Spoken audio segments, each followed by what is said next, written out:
Bonjour, c'est Romaric Briand. Vous écoutez La Cellule, podcast critique du jeu de rôle. Vous pouvez me soutenir en souscrivant à mon Patreon, ou bien soutenir les auteurs et autrices de La Cellule en achetant leur jeu. Bonne écoute.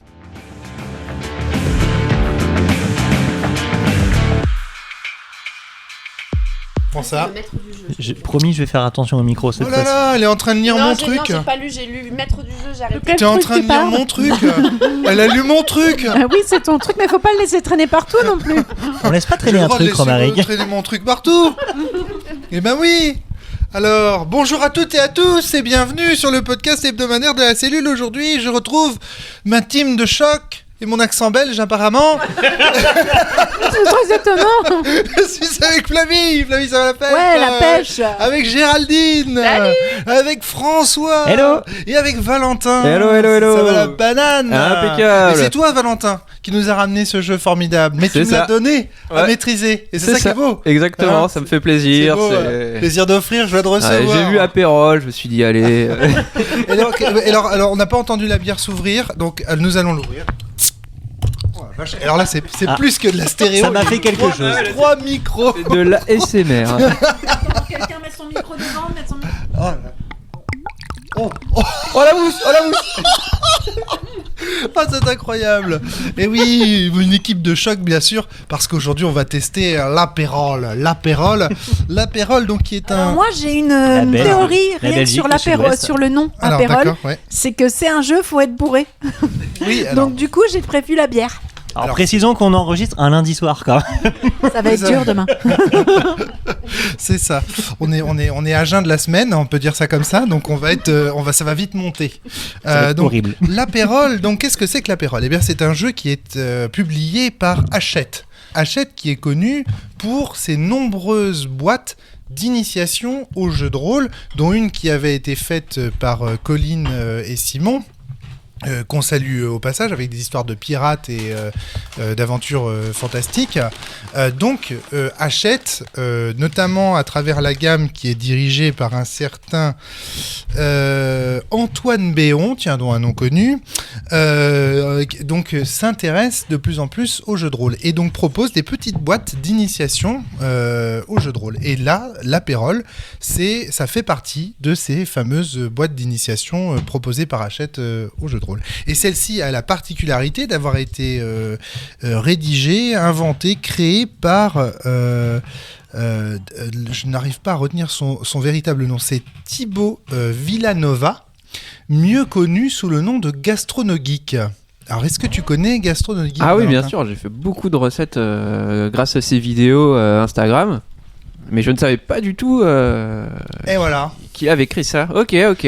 Vous connaissez Gastronogeek, GG ? Pas du tout. Ouais, du si, tout. un petit peu, oui. Alors, vas-y, quelle est ton expérience par rapport à Alors, Gastronogeek ? j'ai pas encore. Moi, j'ai je pas- j'ai pas encore- ne connais pas. Enfin, j'ai reconnu à l'apérole, donc j'ai découvert un petit peu aujourd'hui. J'ai pas encore testé parce que j'ai un nombre de jours limité dans la semaine et je peux pas cuisiner tout ce que je vois sur internet. Mais il Ouais. a fait une recette d'œuf mollet frit à essayer quand même. D'accord. Bah moi je peux un peu décrire Ah ouais, vas-y, je veux bien. la personne. Ouais, ça m'intéresse. Moi je l'ai connu à l'époque, c'était le stream là qui était de la chaîne Webedia là sur Twitch. Ouais. Et je l'ai connu, en fait il faisait des recettes sur internet via YouTube. Et sa particularité à lui, c'est qu'il fait des bouquins et des recettes via ce qu'il peut voir dans la pop culture, ce qui est les mangas, les BD, les films super connus. Et donc, dès qu'il voit une recette, et ben, par ses connaissances, en fait, il va essayer de l'adapter par rapport à ce qu'il voit sur la photo, sur l'image, sur la description. Et en fait, il l'adapte et il la rend faisable assez facilement. Hein. C'est des cuisines... des cuisines il ultra démocratise en fait, sophistiquées, mais il vulgarise. C'est ça. Voilà, Exactement. c'est intéressant. On n'avait pas un livre, nous, les cookies et les Wookiees, ou des cookies pour les Wookiees, ou je sais plus quoi, ou un truc comme ça, qui Pas moi. mélangeait les cookies et les Star Wars, là. C'est pas lui qui avait fait un truc comme ça. Il y avait un truc aussi... Je connais pas du tout, je peux pas dire. Enfin voilà, voilà. En tout cas, intéressant que ce soit lui qui ait écrit ce bouquin. Ah oui, complètement. L'apérole, en plus, bah, évidemment, l'apéro, ça fait partie quand même de la culture gastronomique française. Donc ça s'inscrit complètement dans son univers, et c'est bizarre. Ah oui, complètement. Je trouve étrange que du coup les éditions Hachette n'aient pas mis plus en avant sa participation. Oui, je au tombe. truc. Parce que tu vois, moi je me suis, vois pas j'ai du voulu tout. me renseigner sur l'auteur du jeu évidemment, et j'ai découvert le Pot Rose à cette occasion. Alors l'apérole, qu'est-ce que c'est ? C'est un jeu de rôle traditionnel, un jeu de rôle classique, dans lequel on trouve des phrases mythiques du jeu de rôle classique, comme par exemple, l'EMJ a toujours raison, ce genre de truc. Le fameux truc avant le petit-déj est quasiment écrit là aussi c'est-à-dire que le maître de jeu a le contrôle du décor, du monde, cool. Et les joueurs... Bon, il y a un système, mais si vous n'en voulez pas, tant pis. Eh ben non. C'est pas ça, Par contre, non, il n'y a pas de règle d'or. très bien. Non, il propose vraiment de jouer du jeu de rôle traditionnel sans... Non. Il propose après des extensions en fait de son système, une façon de prolonger l'aventure et l'expérience et le scénario qu'il a écrite. Ça c'est un fait, mais par contre il n'y a pas de règle d'or. Le système est on va dire assumé, pleinement assumé. Donc c'est vraiment une initiation au jeu de rôle dans la droite lignée par exemple d'un jeu qui s'appelle Sombre Zéro, donc de Johan Scipion, donc qui est pareil, qui va se présenter un peu de la même manière d'ailleurs. J'ai les personnages là. Voilà, les personnages, vous voyez, par exemple, ce sont des sous-bocs. Ils ont super idée. Ils ont la forme des sous-bocs. Alors ça, on trouve ça chez Johan Scipion aussi. C'est pour ça que je me permets de le préciser. Il y a quelques jeux de rôle comme ça, Gobelin qui s'en dédie, je crois, et c'est des sous-bocs aussi. Il y a plein de. C'est quelque chose qui est assez commun maintenant dans le monde du jeu de rôle. Mais la première fois que j'ai vu ça, moi personnellement, c'était chez Johan Scipion. Alors, peut-être que Johan Scipion l'avait vu ailleurs, mais voilà. Donc on a des personnages qui sont pré-tirés. On a Eldon John, un barde de gnome. Vous allez voir, ça donne l'ambiance directe. On a Vérité, une voleuse humaine. On a Eiri, donc un inventeur et forgeron nain. On a Fil d'Argent qui est un sorcier humain. On a Béréniel qui est un garde forestier elfique, un elfe des bois. Et enfin, on a Ewilan, Longue-Lance, qui est un mercenaire humain. Donc voilà, les personnages sont pré-tirés, ils ont des points de vie, ils ont des caractéristiques. Je peux jouer le dungeon. Ils ont des... Ouais, t'inquiète. On va faire ça. Donc voilà, ils ont des caractéristiques, ils ont des backgrounds qui sont écrits sur le... Tout est clé en main, en fait. Et le système procède comme ça. Il y a 3 types de choses qu'on peut faire. On peut se battre. Dans ce cas-là, on lance un des 10. Quand on veut se bastonner contre un truc, on prend un squelette. On dit, je veux me bastonner contre le squelette. On décrit comment on l'attaque. On lance le dé 10. Le maître de jeu lance un dé 10 en opposition. Si vous faites plus, vous gagnez sur le squelette. Et donc, vous lui faites perdre un point de vie. Si vous faites moins que ce que le maître de jeu a fait, c'est vous qui perdez un point de vie. Donc, c'est hyper simple. Ah oui, Voilà. c'est vraiment... Le jet, Est-ce qu'on peut s'entraider ? Non. Non, j'ai l'impression que c'est au tour par tour, c'est chacun votre tour, c'est vraiment à la FF7, voilà. Et les potions de soins, c'est des shots ou pas ? Les potions de soins, j'ai pas vu de potions de soins, mais je sais qu'il y a un personnage qui peut soigner, donc celui qui l'aura pourra regarder, ou celui ou celle qui aura le personnage pourra regarder. Je vais vérifier tout ça, les règles tiennent sur un tout petit livret, qui est un livret carré, qui est de la taille d'un sous-boc en fait. Il y a très très peu de pages, sauf pour le scénario, qui est un petit peu plus volumineux, où il y a 50 pages, tu vois, un truc comme ça. Et les règles, elles tiennent en 25 pages, un truc comme ça. Donc c'est très très simple. C'est vraiment très basique. L'univers, c'est de l'heroic fantasy. Et puis c'est 25 pages, taille sous-boc. Oui, c'est ça. Oui, 25 pages, taille sous-boc. Alors, A4, quoi. un truc éditorial que j'ai trouvé insupportable quand j'ai lu le truc, c'est que les premières pages sont écrites en penché. Alors là, moi ça, je sais pas lire ça. Ça, déjà que pour un dyslexique, c'est compliqué de lire un mot. Mais alors un mot penché, je me souviens comme ça dans Rétro Futur, la base de Rétro Futur était écrite toute comme ça. Cette fois-ci, c'était pas que les premières pages, toute la base était écrite comme ça. C'était illisible. compliqué. Moi, je pouvais pas la lire. Donc voilà. Mais donc il y a quelques petits défauts comme ça que je trouve un peu étranges dans l'édition, mais sinon c'est très bien foutu, très bien édité, très simple d'accès. Donc voilà. Donc c'est ça qu'on va playtester aujourd'hui. Est-ce que vous avez des questions ? Moi, j'en ai une pour toi. J'ai oublié un truc. Ouais. Vas-y. Quand tu vois apérole, tu te dis on va faire le petit jeu à l'apéro comme ça. Est-ce que pour toi ce jeu-là Enfin, pour moi, par exemple, c'est un jeu. Je pense que je vais l'acheter en me disant super, je vais faire un jeu de rôle super rapidement avec les copains. Je vais l'acheter, toc, on va dans un bar et on va pouvoir y jouer.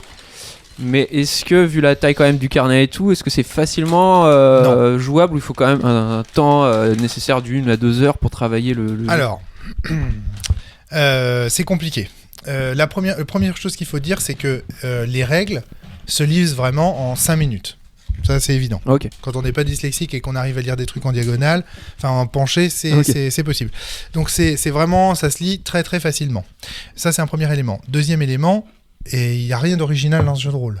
C'est-à-dire que c'est pas un jeu de rôle non classique, c'est un jeu de rôle classique. Donc si toi-même tu es MJ de jeux de rôle traditionnels type Donjons et Dragons, Appel de Cthulhu, etc., Ok. tu vas, entre guillemets, n'avoir aucune difficulté à prendre ça en main. Par contre, si ta question c'est est-ce que quelqu'un qui ne connaît pas le jeu de rôle peut acheter l'apérole et jouer en tant que MJ le soir dans un bar, la réponse est non, parce que du coup, je pense que ça va être un peu compliqué de quelqu'un qui a jamais vu une vidéo YouTube sur mais est-ce que ça existe, tu vois ? On peut se poser la question. Ouais, oui, Quelqu'un qui achète l'apérole, c'est quelqu'un qui s'intéresse un minimum au jeu de rôle. Il y a de fortes chances pour qu'il ait déjà vu 2-3 trucs. Donc c'est pas de l'initiation. Là. Alors si, c'est de l'initiation, mais plutôt pour les joueurs que pour le meneur. Oui, ok. Tu vois ce que je veux dire, le meneur, il va pas s'initier au jeu de rôle. Enfin, quoique, c'est pas vrai. C'est-à-dire que, mais par contre, ça ne répond pas au cahier des charges de il achète et dans 5 minutes il joue. Oui, ça, voilà, c'est sûr. ok. Par contre, s'il achète ça, par exemple, en se disant tiens, demain je vais faire une soirée avec des copains, je vais leur ramener l'apérole pour l'apéro, là ça le fait. Ok. C'est-à-dire qu'il a le temps de lire, il a le temps de débriefer, il a le temps de comprendre ce dont il s'agit, éventuellement de se renseigner sur ce que c'est que le jeu de rôle, et donc du coup il peut s'en sortir. Ok. Ça c'est clair. Voilà. Ce que je voulais dire, sinon, c'est que beaucoup d'éléments sont sur les feuilles de personnages. Donc du coup, pour le MJ, c'est aussi une charge de travail en moins. Il n'a pas à expliquer aux joueurs les règles qui concernent leur personnage, puisque elles vont toutes figurer sur la feuille. Donc chacun donc ça, est maître du jeu de son personnage, si j'ose dire. Hein, voilà. Donc et par ailleurs, le scénario est clé en main. Un peu comme Vademecum, si tu veux, où dans Vademecum, tu prends le livre, tu le lis aux joueurs, tu mets en place ce qu'il y a écrit dans le truc, tu joues. Là, c'est pareil. Là, il y a un truc que je trouve très bien fait, c'est que dans le scénario du maître de jeu, tu as des éléments qui sont soulignés en bleu, je te le montre là, Valentin. Ouais, je vois bien. C'est pas du bien. tout podcastique, mais tu vois, il y a des encadrés bleus et des encadrés jaunes. Les encadrés bleus, c'est des trucs que tu dois lire à haute voix aux joueurs. Ok, ouais. Donc, la seule condition pour pouvoir bien maîtriser le scénario, a priori, c'est de savoir lire. Alors, parce que là, pour l'instant, ça va. donc c'est pas mal quand même. Donc le pari tenu, j'ai envie de dire, de ce côté-là. Mais on va le tester justement, on va voir ce que ça donne, Flavie. T'as dit qu'on pouvait attaquer, donc, mais on peut se battre, mais on peut faire quoi autrement ? Alors, il y a un autre jet de dés qui est possible. C'est celui. Merci beaucoup, Flavie, tu me permets de corriger parce que j'ai failli oublier le deuxième jet de dés. Le deuxième jet de dés qui est très important. Attention. On arrive au cœur du système de jeu de l'apérole, puisque le deuxième jet de dés, c'est un lancer donc d'un D6, et donc on a 2 types de jets qu'on peut faire, de l'investigation, c'est-à-dire quand on se pose une question sur un lieu, quand on cherche à quelque chose de particulier, et la vigilance, qui est là par contre le fait d'être attentif. La vigilance, c'est plutôt un jet qui va être demandé par le meneur de jeu, alors que l'investigation, ça va être plutôt un jet qui va être à l'initiative de la joueuse ou du joueur. Pour trouver des éléments. Flavie, tu voulais ajouter un truc ? Si je veux draguer un des persos de la table, Alors ça... est-ce que c'est faisable pour alors, qu'il prenne oui. les dégâts à ma place ? C'est tout à fait faisable. C'est tout à fait faisable. C'est juste que ce n'est pas pris en compte par le système de résolution. Ok, donc je le ferai Donc pas. là, il faut... Vous êtes libre. c'est là qu'il faut bricoler. C'est ce qu'il dit. Il faut bricoler, faut improviser, etc. Bienvenue dans le jeu de rôle traditionnel, Flavie. C'est du tradi. Donc voilà. Donc, il y a un dernier dé qui est le D20. Je peux te demander un jet d'investigation entre joueurs. Et si j'investigue le fait que l'un d'entre vous commence à me regarder un peu bizarre. Non. Bah, après, je suis désolé, Flavie, c'est peut-être très intéressant, mais le MJ a toujours raison. C'est moi le MJ, donc non, je te laisserai pas faire ça. Voilà, non mais on va appliquer les C'est règles. marqué dans la règle. Ah oui, c'est dans la règle. C'est dans la règle et c'est écrit. Le MJ a toujours raison. Donc j'ai toujours raison. Donc voilà, c'est une très bonne idée, hein, Flavie. Il y a aucun problème. Mais bon, là ce soir, c'est moi le chef. Et du coup, comme on est dans le classique, si je te promets une bouteille Je trouve de que tu bière et parles des beaucoup, chips hein. en plus. Ouais, je sais, mais tu vas voir. Je te promets des chips, des bonbons et une bouteille de bière. Espèce de gros connard de MJ. Ok, t'as pas besoin de lancer le dé. Par contre, tu me retires tout de suite, espèce de gros canard de MJ, parce que sinon je te fais 3 points de vie. Fais mon bonheur sur terre. Oh, toi, tout puissant, fais-nous dessus. Fais-nous dessus. Donc voilà, oui, non, alors donc voilà. Donc en gros, on a investigation, vigilance, combat, et pour le reste, c'est le MJ qui a toujours raison, mais il faut bricoler. Donc effectivement, ce que tu viens de proposer, Flavie, pourquoi pas. Si tu veux draguer, faire un jet, tu peux faire un jet en opposition avec un D6, par exemple.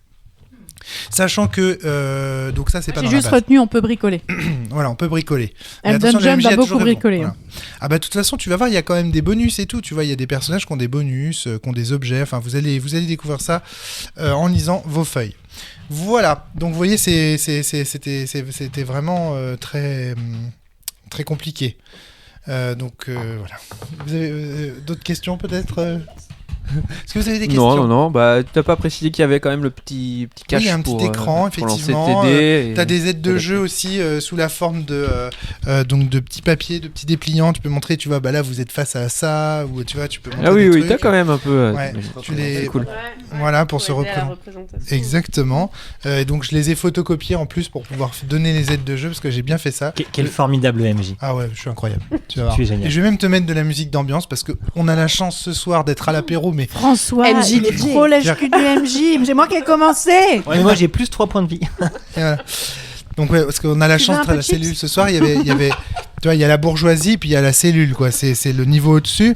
Alors nous, ce soir, on va jouer avec de la musique, parce que c'est ce que je conseille. Si vous avez la chance d'avoir un endroit cosy pour jouer, que vous n'êtes pas dans un bar, Gastronogeek nous dit qu'on peut mettre un petit peu de musique d'ambiance pour essayer de mettre. Ah, les il gens. n'y a pas des morceaux, non? Peut-être les droits d'auteur bloquent, il n'y a pas de Non, conseils. mais il conseille juste de mettre voilà, des petites musiques dont on a l'habitude, etc. ok. Ou, voilà. Il dit qu'il y a plein de playlists sur le net pour faire ça, et effectivement, donc je vais prendre une playlist et puis go, quoi. Ok, ça vous va? C'est bon? Carrément. C'est Je suis simple. prête à jouer, j'ai presque fini mon verre. T'es en retard. Hein. Oh François, j'en ai une deuxième.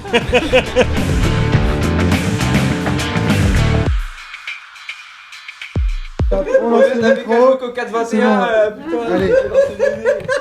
C'est JD, quoi. Vas-y, prenez les micros, c'est bon. Voilà. Voilà, allez. Alors attendez, je vais quand même vous lire la fin de la partie. parce que Scottish, quand même tu que me je vous manques. lise la fin. on a fini la campagne. Donc, Ouais, à peine. si, on a fait. Écoute, on a joué le jeu By the Book, on a fini la campagne. Finalement, c'est pas un one shot. Finalement, c'est campagne en fait qui devrait s'appeler ce podcast. Alors, les aventuriers sont morts au combat. Est-ce qu'on peut considérer qu'on est mort? Non, j'ai abandonné en fait. Si on avait laissé la partie, je serais vite mort. Bon, alors Tu on va serais dire. mort, toi, et du coup tu serais revenu en fantôme et t'aurais eu un des 20, Ouais. ça aurait été long, C'est un pénible, sacrifice en fait mais que j'aurais fait. on aurait réussi. Alors, il est écrit pour la suite du combat, poursuivez le combat normalement. Si vous voulez ajouter de la narration, alternez des phases de vol du dragon pour permettre aux aventuriers possédant des armes à distance d'être dans leur rôle. Et les phases au sol pour les combattants à l'épée et au marteau. Et j'aime bien la précision, enjoy. Enjoy, c'est écrit enjoy. Donc, les aventuriers, on va imaginer qu'on a fini ce combat. On va imaginer... Non mais prends ton micro, on t'entend pas. On est là, on s'amuse. On s'amuse. Donc, On s'amuse. On lui Entre fait deux citations de Twilight. On lui imaginer- fait un par jet de dés, si on le réussit, il a 40 PV. Ouais. Et si tu réussis. Si tu réussis. Ça veut dire que donc il a pas 40 PV. Il a 30. d'abord 10 Ah, il a PV, des- puis 20. 20 PV. C'est vrai, il Ce en qui a fait 30. qu'il faut réussir 30 jets de Ça y est, dés. on a perdu Sachant Valentin. que si tu- Valentin, Alors, il est pas vas-y, bien. Explique-moi. Il remet sa vie en explique-moi. question, Attends, là. Qu'est-ce qui se passe? Tous les choix qui l'ont conduit ici. Qu'est-ce qui t'arrive? Tu t'amuses pas là? Je me souviens un soir à Carte Magic dans la boutique Sortilège voir ce jeu. Et te dire chouette, je vais l'acheter pour un mari. J'aurais dû me méfier du mec avec un sceptre à côté comme ça menaçant en me disant tu vas t'amuser. Amuse-toi, achète-le, amuse-toi. Sinon quoi, je te tue. Dans tous les cas, je suis mort. Bon, alors peut-être quand même, on va quand même. Alors comment on débriefe en fait un jeu comme ça? C'est très compliqué. Déjà, je peux vous raconter ce qui se passe quand vous êtes victorieux. D'abord, non, mais j'aimerais vraiment qu'on lise un paragraphe de ce jeu calmement. Mais ça va durer On est une dans heure de lire un paragraphe. Donc, lorsque vous avez percé la peau du dragon, garde pour la dernière. Oh non, j'ai la flemme. Je vais le faire parce qu'il faut J'en quand même peux que plus. les auditeurs comprennent que on a fini. Je veux dire qu'il y avait que des trucs comme ça à lire. Dans Astérix et Romaric, il a vraiment essayé de t'as la lire maison comme qui il rend pouvait. fou, tu sais. Et en fait, il est en train de tout casser. C'est le jeu qui rend fou. Et je trouve même pas le. Tiens, c'est. Ah, c'est Vous ça. avez vu ce que La Romaric maison. a fait pour ce soir. Il a continué à lire des paragraphes pendant que nous, on n'en avait plus rien à Ça battre. rend du complètement dingue. Lorsque vous avez percé la peau du dragon garde pour la dernière fois, il s'est effondré sur le sol dans un bruit sourd, sa masse terrible faisant trembler le sol sous vos pieds. Sans comprendre comment la flamme gigantesque qui partait du sol s'est éteinte et les murs de la forteresse se sont mis à se fissurer et à tomber en morceaux. Le vieil homme qui mon Dieu. lévitait est maintenant au sol et tente de se relever. Vous venez de sauver Mordecai le sage, l'un Ah, des c'est plus grands lui, le sorciers vieux. du royaume. Il Putain. est temps de le ramener à la cour. Ça, c'est lui, le vieux Mordecai. Choisissez l'un des aventuriers et adressez-vous à lui spécifiquement. Toi, avec le chien squelettou. Mais lâche mes bombes scottish, putain! Il ne reste plus rien des corps de tes compagnons. Tous ont rencontré leur créateur de la manière la plus atroce qui soit, mais non, on est encore en vie. Ah merde, vous êtes tous morts, Qui, putain. en succombant sous les flammes du dragon, qui, en finissant broyé par ses crocs gigantesques. Tu es le dernier survivant de la communauté envoyé aux confins du royaume par le roi Findas et tu sais que tu vis tes dernières secondes. Étendu sur le sol, tu sens ruisseler le long de tes doigts un liquide froid et visqueux. Attends, mais c'est si tu perds ça. Eh, Les heureusement que- aventuriers sont morts au combat. Ah oui, voilà, c'est ça. Non, parce que nous, on a gagné. Hein. Putain, on a gagné. On a Bah, gagné dans ce puisqu'on cas-là, a ce que abandonné. Bah, ça m'arrange parce que Tu là, as les abandonné. aventuriers sont J'ai morts au abandonné. combat, c'était le double du paragraphe que j'ai lu pour quand ils sont victorieux. Qu'on a tous écouté. Alors- À évidemment. l'aventure, compagnons, merci et bravo, vos aventuriers vous-même avez expérimenté l'apérole, le dragon de foudre-ciel. J'espère que cela vous a plu. Vous en voulez encore? Alors écoutez bien, vous savez maintenant comment écrire et orienter une histoire pour vos aventuriers. Pourquoi, avant le combat final, ne pas les plonger dans un dédale d'énigmes et de combats souterrains sous le cimetière avant d'arriver dans la cour du château de Foudre-Ciel? Bonne idée. Pourquoi ne pas permettre à certains personnages de charmer les dragonnets pour pouvoir les contrôler par la musique et par la magie? Ça n'a pas été accepté pendant le scénar. Pourquoi Si, ne si, pas si, si. déplacer la scène de combat final en haut du donjon en ajoutant quelques salles à énigmes et à bagarres bien senties? Comme ça, on pourra faire durer ça plus longtemps. En ajoutant cette deuxième partie, nul doute que vous ajouterez aussi 1h30 de jeu à vos aventures. Alors, bon, et on va faire ce débrief. On va essayer de se calmer un peu. Bon, premier élément, il faut le dire, la vérité, on s'est bien marré. Oui, c'est très très drôle. Voilà, Ah on oui, s'est là, bien c'était marré. une bonne marade. Mais est-ce qu'on a ri grâce au jeu ou est-ce qu'on a ri de lui? Moi, j'ai surtout ri grâce à Valentin qui a fait en imitant Twilight.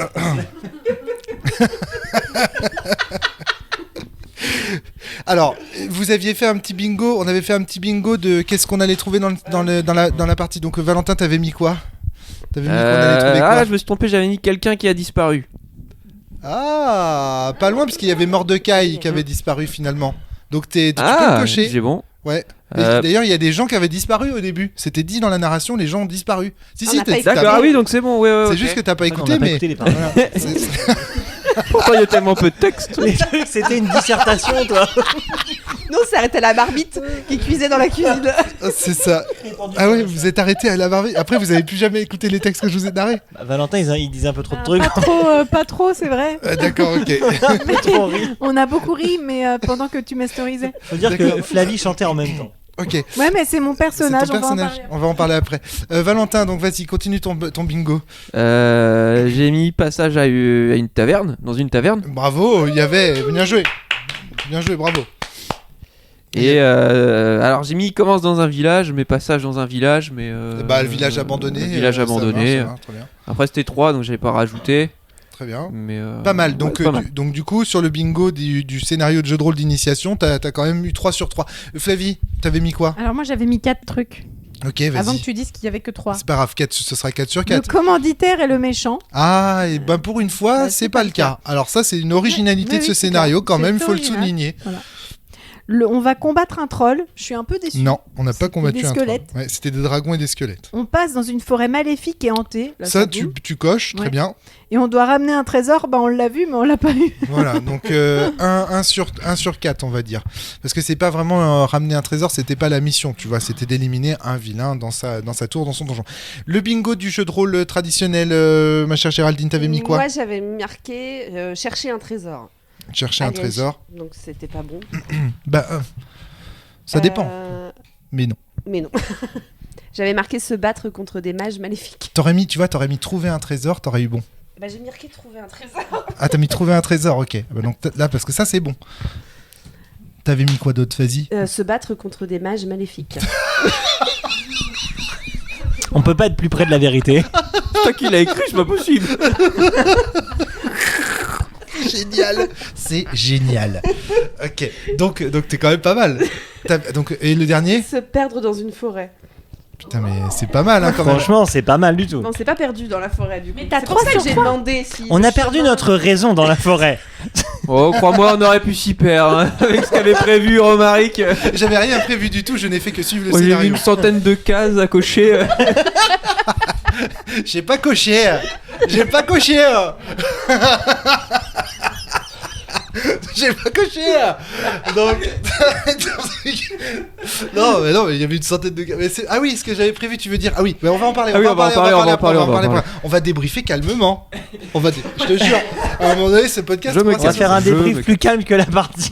Donc François, toi t'avais quoi? Moi, j'avais fait apparition d'un dragon, Ah, bingo, départ de l'aventure à la taverne, bingo. et après prince ou princesse en danger. Ah, et non, ça c'est les contes de fées, c'est pas le jeu de rôle. Le jeu de rôle c'est moins intéressant que les contes de fées. Alors donc ça c'est un premier élément qu'on peut dire sur le scénario d'entrée de jeu, et c'est pour ça que je vous ai fait faire ce bingo. C'est que c'est vraiment le scénario ras des pâquerettes du jeu de rôle. Hein. On va pas, voilà, c'est effectivement on commence à la taverne, on traverse une grande forêt noire et on va abattre des dragons et mettre des dragons avec des PNJ qui savent dire qu'une seule chose, c'est pour le chaos. Voilà. Bon, donc voilà, on est sur du grand scénario de jeu de rôle évidemment. C'est une initiation, donc évidemment les gens on les prend pour des cons. Donc ça c'est évident. Ensuite, donc non mais ça pose quand même question. Tu fais une initiation au jeu de rôle. T'as envie de montrer que le jeu de rôle c'est quelque chose de bien, ou t'as envie de montrer que c'est caricatural? Est-ce que tu veux pas partir sur du cliché un petit peu pour une première? Est-ce que c'est pas rassurant pour de nouveaux joueurs de commencer avec des codes qu'ils connaissent même sans avoir jamais joué? Eh ben, c'est une très bonne question. Et je te remercie de la poser. Je t'en prie. Je ne sais pas. Est-ce que l'objectif d'une initiation de jeu de rôle, si tu veux faire découvrir un média, c'est effectivement de commencer par des poncifs et donc de dire on va faire du jeu de rôle vraiment traditionnel avec la taverne machin de façon à transmettre des espèces de codes, ou alors au contraire est-ce que l'intérêt d'une initiation de jeu de rôle c'est d'essayer de montrer que le jeu de rôle ça peut, et ça c'est un débat, tu vois, c'est un débat Bien très, sûr. très Ouais, bien mais- très bien relevé par Moi, je François. vois, dans la musique, Valentin. tu veux apprendre la musique, pas la guitare. Tu vas pas dire, tu vas commencer par apprendre un morceau qui te plaît, tu vas pas dire, bon, on va faire du solfège pendant 10 heures de temps, enfin là pour le coup 3 heures. Alors prendre un cliché comme ça, avec un système de jeu archi caricatural où c'est juste avoir de la chance, c'est quand même très frustrant quoi. Alors ce que vous entendez, chers auditeurs auditrices, c'est le soufflet de Flavie sur le feu de l'auberge. C'est très intéressant. C'est une expérience, hein. C'est une expérience intéressante. Alors, après, au niveau du système de François. jeu, je suis d'accord, mais au niveau de l'histoire, c'est rassurant, je trouve, d'avoir des codes très établis. Pour une première, en tout cas. Alors en tout cas, une chose est sûre, c'est qu'autour de la table, pour les gens qui connaissaient le jeu de rôle comme pour les gens qui ne le connaissaient pas, ça a généré de l'humour. Ça a créé aussi une espèce de truc de voilà, On a On est tous chez trouvé nous. des références voilà, on a tous trouvé des qui nous références. rassuraient. Il faut dire que les personnages qu'on a sont un peu Subtil. farfelus dans les descriptions, donc ça t'aide à... En fait, ça met en place un système de connivence. Ce qui est pas si mal en fait. 1, 2 à 2. Parce que le système Parle de bien dans la connivence, mousse, hein. en plus c'est dit plusieurs fois dans la base, J'ai pas d'après de ce que barbe. j'ai compris, faut s'amuser avec le système de connivence, ça va être plus simple d'amener des blagues, etc. Comme c'est censé être joué à l'apéro.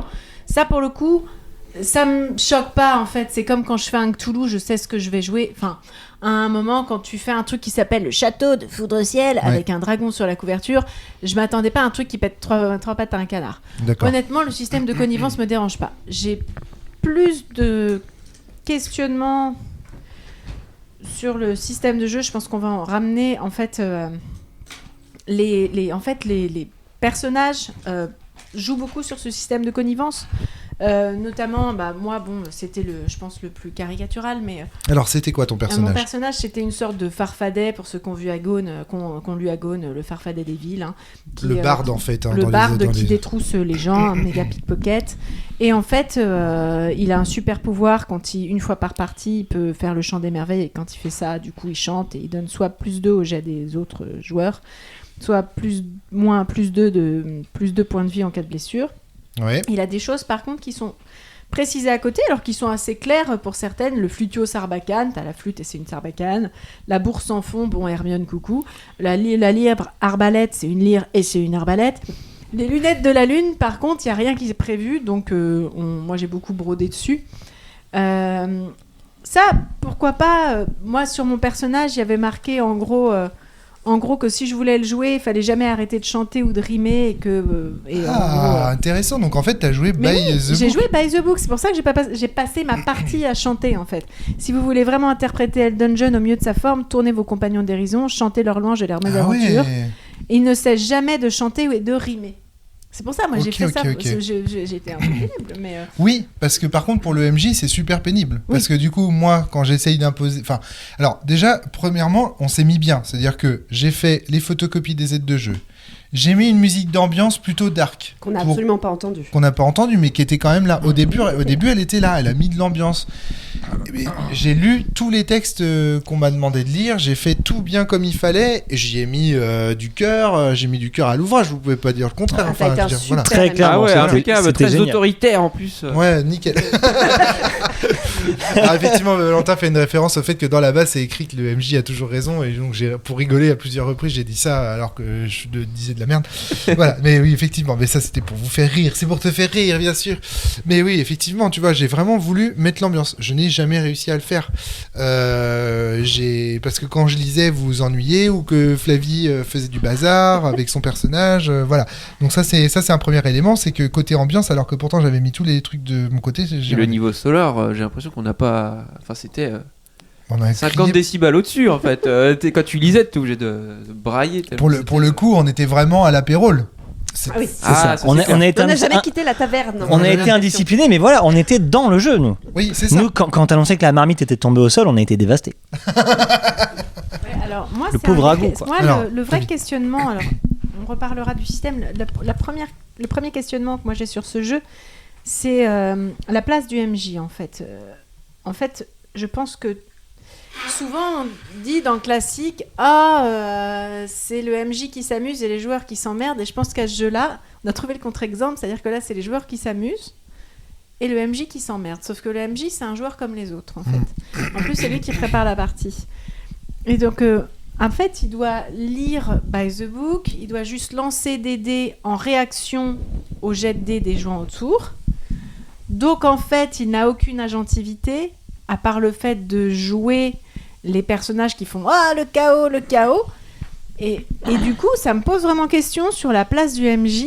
En fait, c'est un jeu où le MJ s'emmerde, et moi, j'avais jamais vu ça, en fait. Ouais, c'est vraiment un jeu où le MJ s'emmerde. Ça, je dis tout de suite, c'est-à-dire que si tu joues By the Book, donc t'as rien à faire pendant les combats, parce qu'en fait, c'est en fonction, t'as des jets d'opposition à faire, tu peux décrire tes méchants et tout, mais t'as pas grand-chose. C'est en fonction des jets de dés des joueurs, en fait, que les dégâts sont distribués. Alors, c'est des jets d'opposition, donc je pourrais profiter de mon lancer de dés pour vous opposer des choses.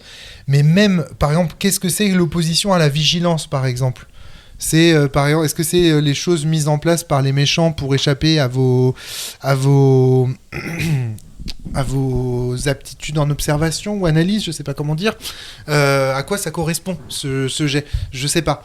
Le fait de lire des textes aussi, bah, c'est bien gentil, c'est super bien. Ça, c'est du coup, comment dire. On est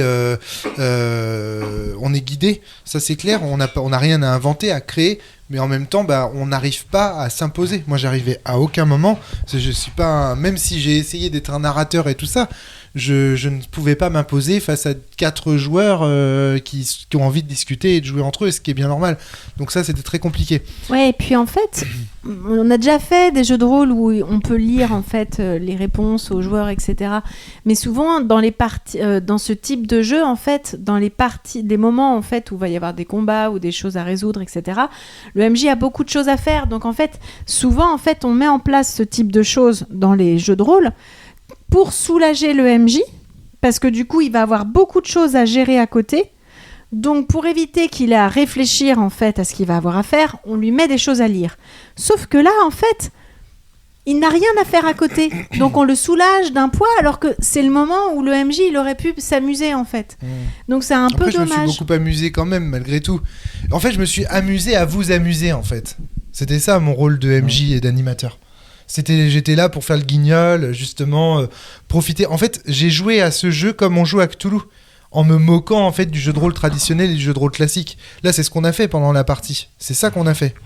Et donc, après, il reste la question de savoir, la question qu'on posait avec François au début, c'est qu'est-ce que c'est la meilleure initiation au jeu de rôle ? Est-ce que c'est faire une partie caricaturale comme ça où tout le monde se marre et du coup les gens gardent une image du jeu de rôle où en gros on se marre comme des gros benets autour d'une table ? Ou est-ce que c'est justement une expérience très immersive, etc. Qu'est-ce qui donnera le plus une bonne image du jeu de rôle ? Et puis même, quel est l'objectif d'une boîte comme ça ? Est-ce que c'est de donner une bonne image du jeu de rôle ? Est-ce que c'est de montrer que le jeu de rôle c'est un média, ou est-ce que c'est de montrer que le jeu de rôle c'est un loisir ? Je crois qu'ils se posent pas la question d'une boîte comme ça. En fait, c'est juste pour eux, je pense que tu vas jouer à l'apéro et tu vas découvrir un peu ce que c'est le jeu de rôle. Il y a pas de. Alors moi, j'ai pas lu. Est-ce qu'il y a des dans le texte, est-ce qu'il y a des moments en fait où ils précisent que c'est le jeu de rôle, etc. Alors oui, en fait. au début du texte, pour le réserver au MJ, il t'explique en fait que le jeu de rôle, c'est le jeu de rôle classique. Donc voilà, un MJ, des joueurs, enfin... tac. Ah oui, alors après la partie où il parle du jeu de rôle, c'est aussi la partie qui est en italique, donc j'ai du mal à lire. Voilà, mais il parle de Donjons et Dragons, de Gary Gygax. L'essence du jeu de rôle, c'est que c'est une expérience de groupe, une expérience de coopération, ni victoire ni défaite, mais la valeur est dans l'expérience consistant à vous imaginer dans la peau d'un personnage, dans le genre fictionnel que vous pratiquez, quel qu'il soit, que ce soit un jeu de fantasy, d'agent secret ou quoi que ce soit d'autre. Ça vous permet d'une certaine façon de vivre tout cela par procuration. Donc en fait, il cite Gary Gygax pour décrire le jeu de rôle comme une activité où on vit des aventures à travers un personnage qui n'est pas nous. Est-ce que vous avez eu l'impression que c'est ce qu'on a fait ce soir ? Ça, c'est toute la question. Valentin, vas-y, tu voulais intervenir avant que je... Ouais, mais là, je risque de changer un tout petit peu de sujet à ce moment-là. Vas-y, change et puis on reviendra après. On reviendra après. Moi, c'était en fait, est-ce que tout à l'heure, je faisais une référence avec le joueur du grenier, là, tu te souviens, j'avais pris note. Ah oui, ça c'est important. Ouais. Au final, bon, on a vu que c'était un problème de compréhension de règles, donc... Alors, par contre... Oui et non, hein. Ouais, c'était... Attends, faut qu'on décrive là. Par contre, là, pour rebondir à ce que tu disais justement juste avant, là... Sur Gary Gygax. Est-ce que la stratégie marketing actuelle du jeu de rôle, est-ce qu'elle ressemble aux jeux vidéo, on va dire, des fin 80, début 90, c'est-à-dire on te met une enveloppe de jeux vidéo avec une marque, un thème, un truc, avec une enveloppe de jeux vidéo en disant le jeu vidéo c'est génial, joue. Et en fait, la majorité des cas, c'était des grosses bouses avec un jeu très, comment on appelle ça, les jeux en 2D, voilà, c'est ça. Où au final, en fait, tu te retrouves aspiré par un truc du jeu vidéo, tu vois, alors c'est bien. Au final, là, tu te retrouves avec 90% de merde. Alors que le jeu de rôle, à ton époque, il y avait peut-être 15-20 ans, ça devait être un jeu de niche où on va dire la plupart des jeux de rôle devaient être quand même de bonne qualité par rapport au nombre de boosts qu'ils pouvaient avoir à côté, non ? Tu vois ce que j'essaye de dire. En gros, est-ce que maintenant, avec la popularité du jeu de rôle qui arrive, il y a de plus en plus de jeux de rôle qui vendent du jeu de rôle mais qui sont des grosses bouses et qui risquent de perdre le public à se dire que c'est vraiment de la merde et avoir une difficulté de trouver vraiment les bons jeux De toute façon, on sait que le jeu de rôle qui cartonne, c'est Donjons et Dragons. Il y a 2 licences qui cartonnent dans le monde du jeu de rôle, c'est Donjons et Dragons et l'Appel de Cthulhu. Voilà, l'Appel de Cthulhu dans tous les domaines, s'il y a écrit Cthulhu sur la boîte, ça se vend.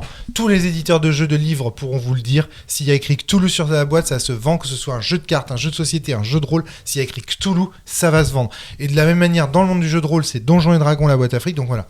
Donc est-ce que on vend toujours le même type de jeu ? Mais oui, en fait, le jeu de rôle ne s'est pas changé, il est toujours le même. C'est toujours ce qu'on a fait ce soir, mais ça ressemble énormément à la pratique du jeu de rôle telle qu'elle est pratiquée aujourd'hui massivement.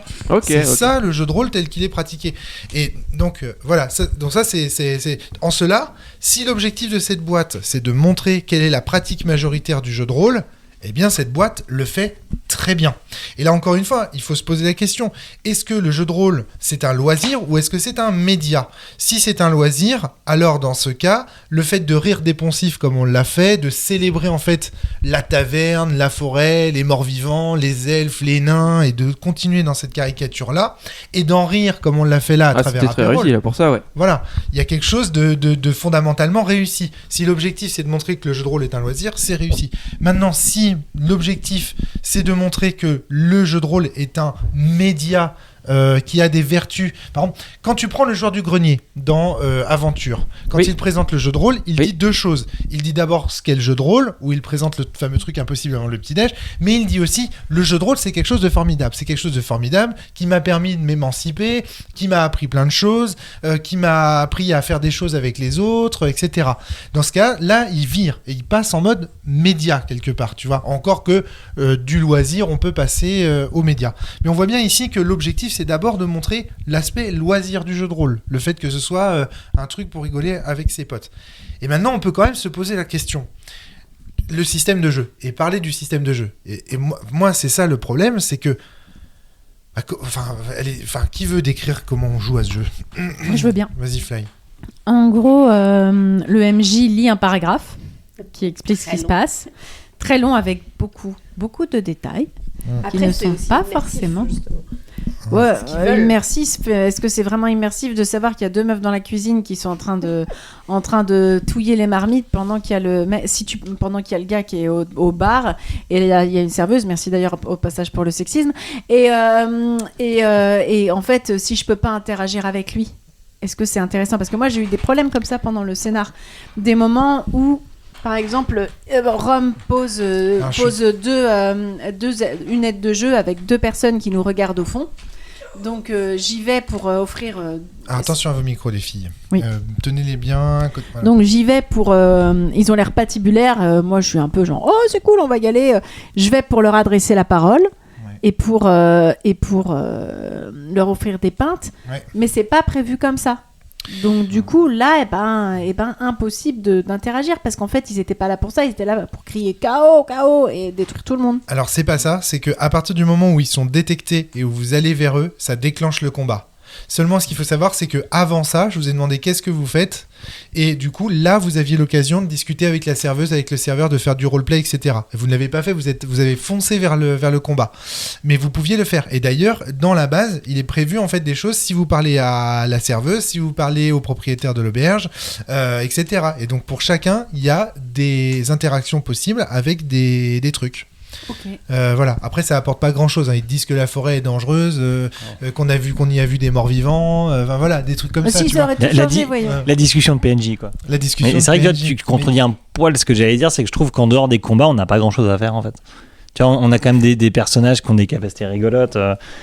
Il y a un pickpocket. Voilà. Je fais du crochet. Voilà, et je trouve qu'en fait, c'est des choses qu'on a utilisées à aucun moment. Par exemple, il y a marqué que je suis un pickpocket, mais j'ai rien qui me permet de le jouer. Mais c'est ça, il y a aucun moment où on a vigilance ou combat. Il y a aucun moment où on a un objet à voler, par exemple, au tavernier, et où là on peut mettre en place une stratégie un peu pourrie pour lui chourer, je sais pas moi, son pendentif de sa grand-mère. Et je trouve que c'est le petit reproche que j'ai à faire à ça, c'est l'image que moi je me fais du jeu de rôle, c'est au-delà de se battre contre des gobelins ou des morts-vivants.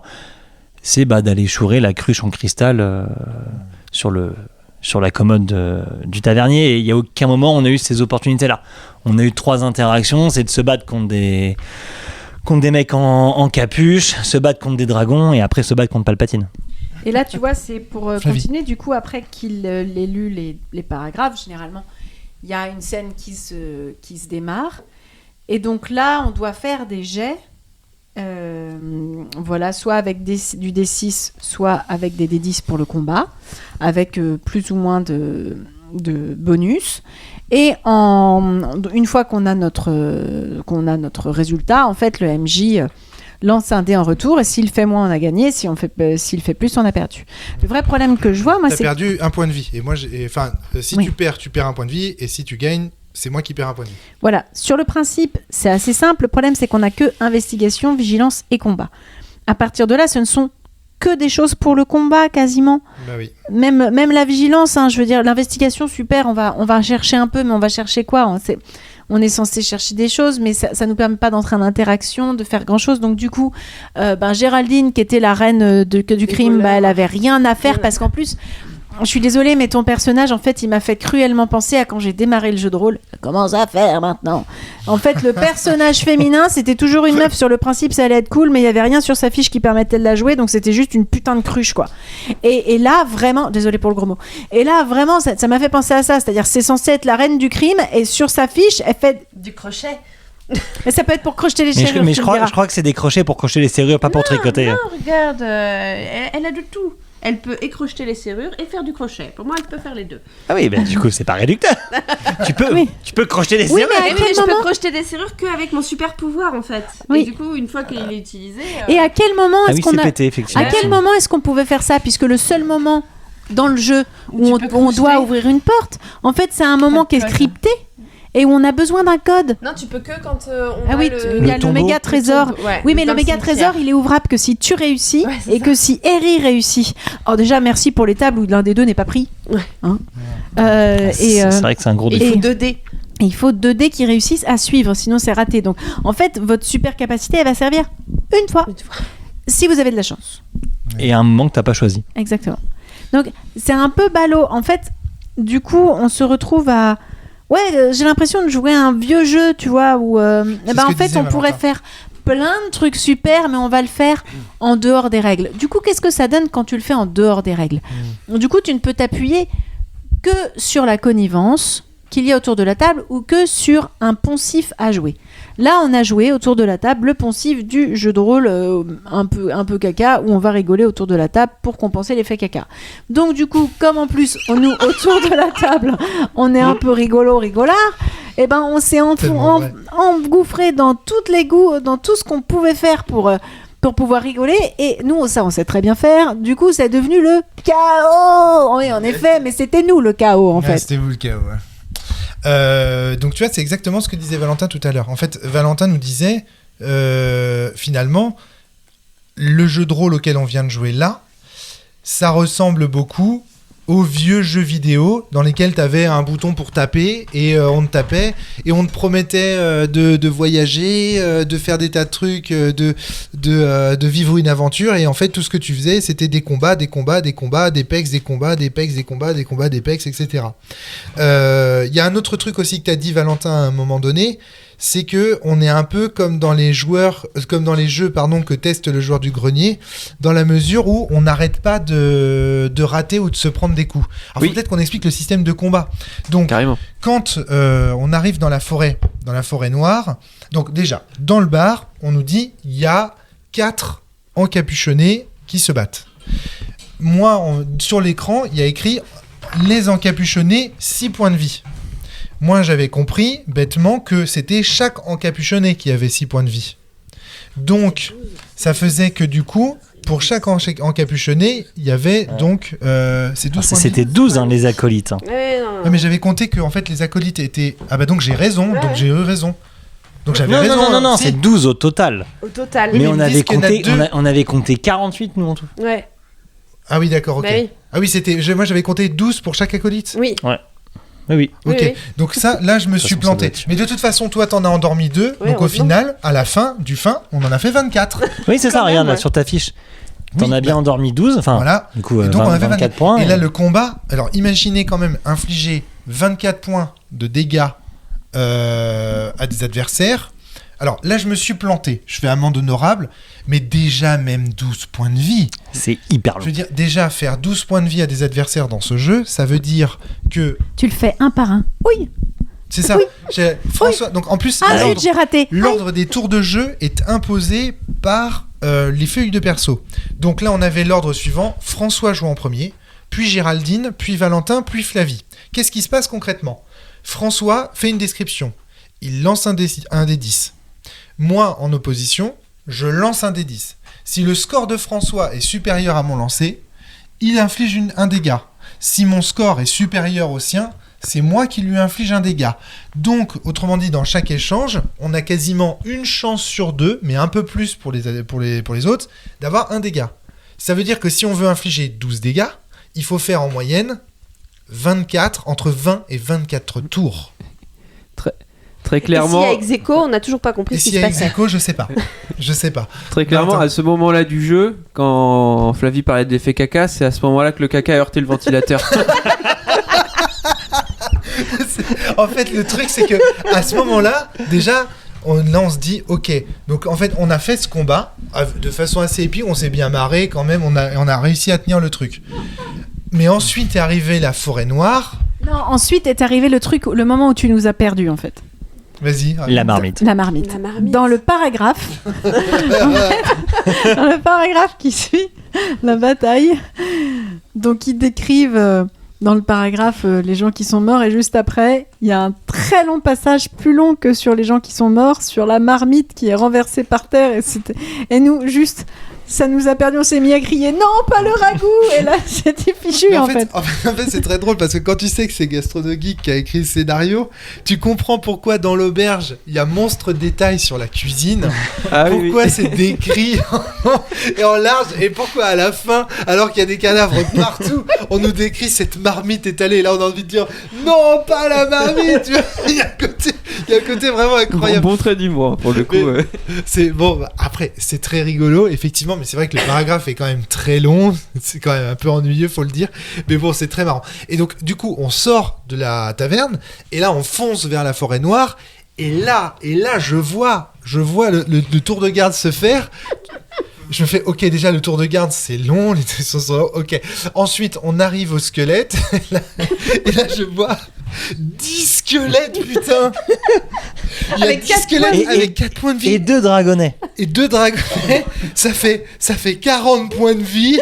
Et 12 trucs. Et là, je fais non, il y a un problème, c'est pas possible. Parce que si c'est 40, ça veut dire qu'on va devoir faire 80 tours de jeu pour les battre. C'est juste On invraisemblable. a failli abandonner le jeu On a là. failli abandonner le jeu. Là, j'ai vérifié les trucs. Et là, j'ai compris. Mais encore une fois, c'est pas évident. J'ai compris qu'en fait, les squelettes, quand c'est écrit les squelettes 4 points de vie, ça veut pas dire que chaque squelette a 4 points de vie. Mais qu'ils ont tous en tout 4 points de vie. Le groupe. Et là, il y a un problème d'affordance qui a été relevé, je sais plus qui l'a relevé pendant la partie, de dire mais pourquoi on t'a dit qu'il y en avait 10 ? Et c'est un vrai problème d'affordance. C'est toi, Flavie, qui a dit ça ? Oui, Parce en que- fait, c'est quand on te dit, mais quand tu lis, les machins ont, par exemple, les pirates ont 2 pièces d'or. T'as 2 façons de l'entendre. Soit ils ont 2 pièces d'or en tout, soit ils ont chacun 2 pièces d'or. Mais il est convenu, grammaticalement, que pour éviter ça, en fait, le mot chacun, il sert à ça. Ça a évité, en fait, ce problème, en fait. Donc, on rajoute souvent, les pirates ont 2 pièces d'or, chacun. C'est un problème de base de CE1. En fait, là, le problème, si tu veux, Flavie, il est pas là. C'est que c'est des trucs qui sont simplifiés. Les dragonnets, 6 points de vie. Les morts-vivants, 4 points de vie sur la feuille. Sur l'écran du meneur de jeu. C'est comme ça qu'on connaît, en fait, comment on fait. Mais surtout, ce qui est intriguant, c'est qu'il y a écrit 10. S'il avait mis 4, il n'y aurait pas eu d'ambiguïté. On se serait dit, ah bah oui, c'est normal. Premiers ennemis, 4 squelettes, 4 points de vie. Et du coup, c'était cohérent. Pareil, les acolytes. S'il y avait eu, par exemple, Oui, mais du coup, ça fait... un acolyte Ouais. avec 6 points de vie, on aurait compris, ok, un acolyte à 6 points de vie. Ouais, mais moi, ça me paraissait Tu vois bizarre parce que du coup, j'étais là, mais du coup, ils ont combien ? Ils auront 0, je sais pas combien de points de vie. Enfin, à un moment, ça a pas de sens. Enfin, Oui, ça veut dire parce que qu'en quand plus, on 10 les, et 4, quand c'est on pas les attaque, en fait, on en dégomme plusieurs d'affilée. Mais que du coup, il y en a quand même 2 qui sont un peu chelous, ils sont dégommés. Enfin, c'est assez bizarre en fait. Pourquoi pas dans ces cas-là 8 ? Enfin, je sais pas. Je pense Et là, 10, c'était 8, joli. 8, c'est bien, parce que du coup, 4 points de vie, tu te dis, bah, à chaque fois que je défonce un point de vie, je défonce 2 squelettes. Ça paraît logique. Donc, en fait, là, il y a, tu vois, et ça, c'est un vrai problème d'affordance. Je veux dire, l'affordance, c'est le fait que, par exemple, dans un jeu vidéo, vous prenez l'ennemi de Mario, par exemple, il a une tête de bumper. Pourquoi ? Pour évoquer, en fait, donc le premier Goombas, pour donner la sensation et l'envie aux joueurs de lui sauter dessus. Parce qu'un bumper, on appuie dessus. Donc, ça nous dit qu'il faut appuyer dessus. De la même manière, c'est des tuyaux dans Mario. C'est pas parce que c'est un plombier, à la base. C'est parce que Shigeru Miyamoto s'est dit, ok, si je mets des tuyaux, quand il va être dessus, le joueur va avoir envie d'appuyer sur bas pour descendre à l'intérieur. C'est ce qu'on appelle l'affordance, le fait que l'image du jeu nous renvoie aussi les conditions de ce qu'on doit faire sur la manette en fait. Et là c'est pareil, le fait qu'il y ait 10 points de vie pour un groupe de 4 points de vie par exemple pour un groupe de 10 morts vivants, ça donne pas cette impression là. Donc voilà, et donc du coup on a passé 3 plombs, mais on s'est dit non mais là on arrête en fait les combats, en fait on zappe juste ce combat, on laisse tomber, on va pas passer 3 plombs là-dessus et on passe à la suite. Tu voulais dire un truc François? Non, c'est vrai que c'est sur le système des points de vie, c'est quand même bizarre parce que dans le livret du maître du jeu, sur le premier combat contre les acolytes, on peut gagner le combat et les trucider et après pleurer notre marmite, c'est pas le problème, mais on peut aussi fuir. C'est important la nourriture. Et on peut aussi fuir, et c'est là où en fait ça me pose question sur le nombre de points de vie, parce que du coup nous à la fin on a fait un groupe de points de vie, donc genre 10 squelettes, 4 PV. Et là c'est marqué que les aventuriers pour fuir doivent avoir abattu au moins un des 4 ennemis et en avoir blessé au moins 2 autres. Mais en fait c'est là où ça me pose un problème, c'est que sur un groupe complet qui partage un nombre total de PV, je sais pas comment tu peux déterminer facilement l'acolyte B. C'est vraiment non mais tu vois, c'est ça parce que j'ai pas tout lu, mais à la fin, mais voilà, avoir blessé 2 autres d'au moins 6 points de dégâts, ça veut dire que sur le groupe complet des 12, tu peux pas en blesser 2 d'au moins 6 points. Enfin, il y a un truc qui me dérange. Donc c'est vraiment un squelette. Donc c'est vraiment l'enfer. Oh, c'était vraiment 40 PV plus 12. Wow. En tout cas, la base est ambiguë sur ce point. Ah bah là, du coup, j'ai envie. Et là, tu vois, pareil, la plupart des gens me diront oui, mais voyons, dans le jeu de rôle traditionnel, quand il y a une règle qui est dysfonctionnelle comme ça, quand les joueurs en ont marre, tu passes à la scène suivante, tu nanana. Mais là, c'est un jeu pour les débutants. Attention, c'est un jeu pour les débutants. Puis ça, c'est une règle de base. Non, et puis c'est un jeu pour les débutants. Ça veut dire que du coup, si c'est un débutant, probablement il va décider d'utiliser ça comme on peut utiliser une règle de jeu de société. Et dans le jeu de société, s'il y a une règle qui va pas, t'arrêtes de jouer. Bah oui. Donc là, en fait, juste, c'est pas possible, en fait. Et puis une règle de base qui est problématique, c'est compliqué. C'est pas juste à foirer ton crochetage et on trixe le truc en prenant les cheveux de quelqu'un pour... Voilà, là c'est une règle de combat, tu utilises ça, on a utilisé ça quand même toute la partie. Et Flavie a lancé l'hypothèse que le jeu n'avait peut-être pas été playtesté. Qui sait, hein? On va... je me suis... disons que peut-être pas de playtest externe. Qui sait? Non, mais tu sais, il y a une différence. En fait, je pense que la personne qui a écrit ça, si c'est elle qui l'a playtesté, elle savait ce qu'elle voulait faire, en fait. Mais après, c'est intéressant. On fait souvent d'avoir des playtests externes par des gens qui, des fois, connaissent pas le jeu de rôle pour voir s'ils s'arrivent à jouer. Surtout que là, c'est adressé à ces gens-là. Et du coup, là, c'est peut-être ça qui a pêché, en fait. Ou peut-être qu'il les connaissait. Je sais pas, j'en ai aucune idée, mais... C'est un vrai questionnement parce que là, tu vois, on est encore en train de chercher dans le livret, voir si on avait raison ou tort. L'égalité, je sais pas, par exemple, tu vois. L'égalité, je sais pas. Qu'est-ce qui se passe quand les deux jets sont égaux? Est-ce que tu as la base quelque part? Ah, c'est Géraldine qui l'a. Si tu as la réponse, Géraldine, je la veux bien au final parce que... Après, ils disent que le jeu est censé durer 1 heure, 1 heure et demie. Enfin, c'est impossible s'il y a 40 jets de dés. Bah oui, donc ça veut bien dire que les règles qui sont fournies avec le jeu ne vont pas avec le jeu. Mais ça pose un gros problème. Imagine que tu achètes un jeu de société dans lequel les règles, elles ne correspondent pas aux attentes. Enfin, je sais pas, c'est rien. En fait, il n'y a pas d'exemple dans le monde du jeu de société de jeu aussi pourri et aussi dysfonctionnel. Tu n'en trouves pas. Et en fait, la question qui se pose, c'est encore une fois, je repose cette question. Quel est l'objectif de cette boîte de jeu? Est-ce que l'objectif, c'est vraiment de faire découvrir le jeu de rôle à quelqu'un qui ne le connaît pas? Auquel cas, bravo, lui donner des règles aussi pourries où on se fait le premier combat, day one, tu t'emmerdes. Encore heureux, parce que là, en fait, nous, on a la chance, on connaît les poncifs du jeu de rôle et tout, et donc on s'est marré, on a imité Neal Buck. Ah, puis on se connaît. On se connaît tous. C'est voilà, surtout donc ça. On a osé faire des trucs parce que voilà, on se connaît. Mais tu balances ça à des gens... Pour moi, cette boîte, elle a été faite pour un MJ qui connaît en fait le jeu de rôle et qui veut faire connaître à des potes qui connaissent pas le jeu de rôle. Mais s'il connaît le jeu de rôle, pourquoi est-ce qu'il n'utilise pas son jeu de rôle ou un jeu de rôle autre pour faire parce que la mise en place est rapide, peut-être. Ouais. Donc peut-être qu'il cherche un jeu de rôle rapide. Puis c'est moins intimidant de commencer par un petit jeu comme ça où on n'a pas beaucoup de trucs sur la table qu'un jeu énorme comme Donjons et Dragons, par exemple. sans. Tu vois, c'est moins intimidant pour quelqu'un qui connaît pas. Et on va venez à la maison, on fait une petite partie de jeu de rôle qui va durer 1h30, c'est un peu plus vendeur pour quelqu'un qui connaît pas que ça te dit on passe la journée à tuer un dragon. Oui, puis là aussi t'as le nom du jeu, l'apérole. Justement, j'ai un truc à dire à ce sujet. Alors Flavie. J'ai marqué pendant la partie, pour boire, c'est pas facile. Pourquoi ? Parce qu'en fait, il faut t'écouter, raconter, lire les paragraphes. Mais oui, c'est vrai, c'est le seul moment où tu peux boire. Tu as le temps de boire quand le MJ lit. Et du coup, tu les trouves beaucoup plus intéressants. Mais le reste du temps, en fait, vu que c'est toujours dans le même sens, etc., je trouve que c'est pas un jeu dans lequel c'est facile de boire parce qu'il y a toujours des plus 1 auxquels il faut se rappeler. Je suis désolée, mais moi, au bout de 3 verres, des bonus, en fait, je vais m'en rajouter beaucoup. Et ce sera pas volontaire. Non, et même j'en aurais rien à péter. Je veux dire, un apérole, pour moi, tu joues avec le matériel que tu as sur la table. Ton système de jeu, il doit recourir aux bières, il doit recourir aux gorgées, il doit recourir aux chipsters. Ouais, mais tu passerais à l'incitation à boire, et du coup, je pense pas que ça soit très vendeur. Non, mais je veux dire, ok. Mais quand même, tu vois, je veux dire, tu fais un jeu qui s'appelle l'apérole, il n'y a aucune mention de l'apéro. Clairement, je m'attendais à ça. Moi, je m'attendais, j'avais amené des chips, j'avais amené des trucs, j'étais là, mais non, pas du tout. Valentin, tu voulais intervenir? Pardon. Non, j'anticipe pour après, parce que là, je suis sur un site pour voir, il y a quelques avis dessus. C'est pas vrai? Si, il y a un avis, ils sont grands, hein, c'est bien analysé. Ouais. Il y en a un qui dit bien, ils n'ont pas playtesté le jeu. Ah oui, d'accord, ouais. Et je pense qu'ils ont fait la même règle que nous avec les personnages, hein. C'est-à-dire que ils ont pris les 10. Non, ils ont pris les 10 et.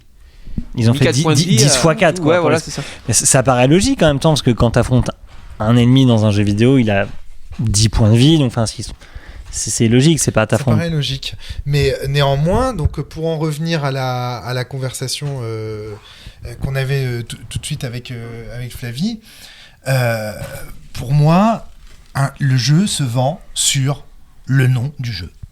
Le concept. Oui, clairement. Le concept, c'est de dire, vous allez faire... Attends. Géraldine, quand tu parles dans les micros. Ah oui, pardon. Non, mais en fait, les objets sont tous expliqués là. Les lunettes de la lune. Simple. Et pas pour regarder sous les vêtements alors. Hein. C'est marqué simple, élégante, au vert enchanté. Ces lunettes permettent à Eldon de voir la nuit comme en plein jour et à travers les vêtements. Et donc en fait, on est bon. On était bon. Mais pour le coup, en fait, tous les objets des personnages sont alors expliqués. vas-y, décris ce qu'ils font du coup. Alors, moi j'avais moi je les avais lus, mais je croyais. Alors là, pareil, erreur de game design. Tu vois, là c'est pareil. Moi je les ai lus dans la base. Je les ai tous lus. C'est pour ça que je te disais. La bourse sans fond. Mais sauf que. Vas-y, la bourse sans fond, ça fait quoi? L'ancienne magie des gnomes, c'est rendre les choses plus grandes à l'intérieur. La bourse sans fond permet à Eldon de ranger toutes les choses qu'il aime avoir avec lui, ainsi que ses différents butins. Ça sert à rien. Enfin, là, dans le jeu, ça c'est clairement un truc qui nous a pas servi. Le truc, c'est que quand bien même les objets auraient des définitions et des explications claires, pourquoi diable ne pas les avoir mis sur la fiche du personnage? Parce que moi je les ai lus. C'est le MJ du coup. Moi je les ai lus, c'est-à-dire en tant que MJ, je les ai lus ces trucs. Je les ai lus chez tes parents. Je les ai lus et je me souvenais qu'il y avait effectivement des effets. Mais seulement je me suis dit que ça allait être écrit sur la feuille de personnage vu que j'avais vu que sur la feuille de personnage les objets étaient expliqués.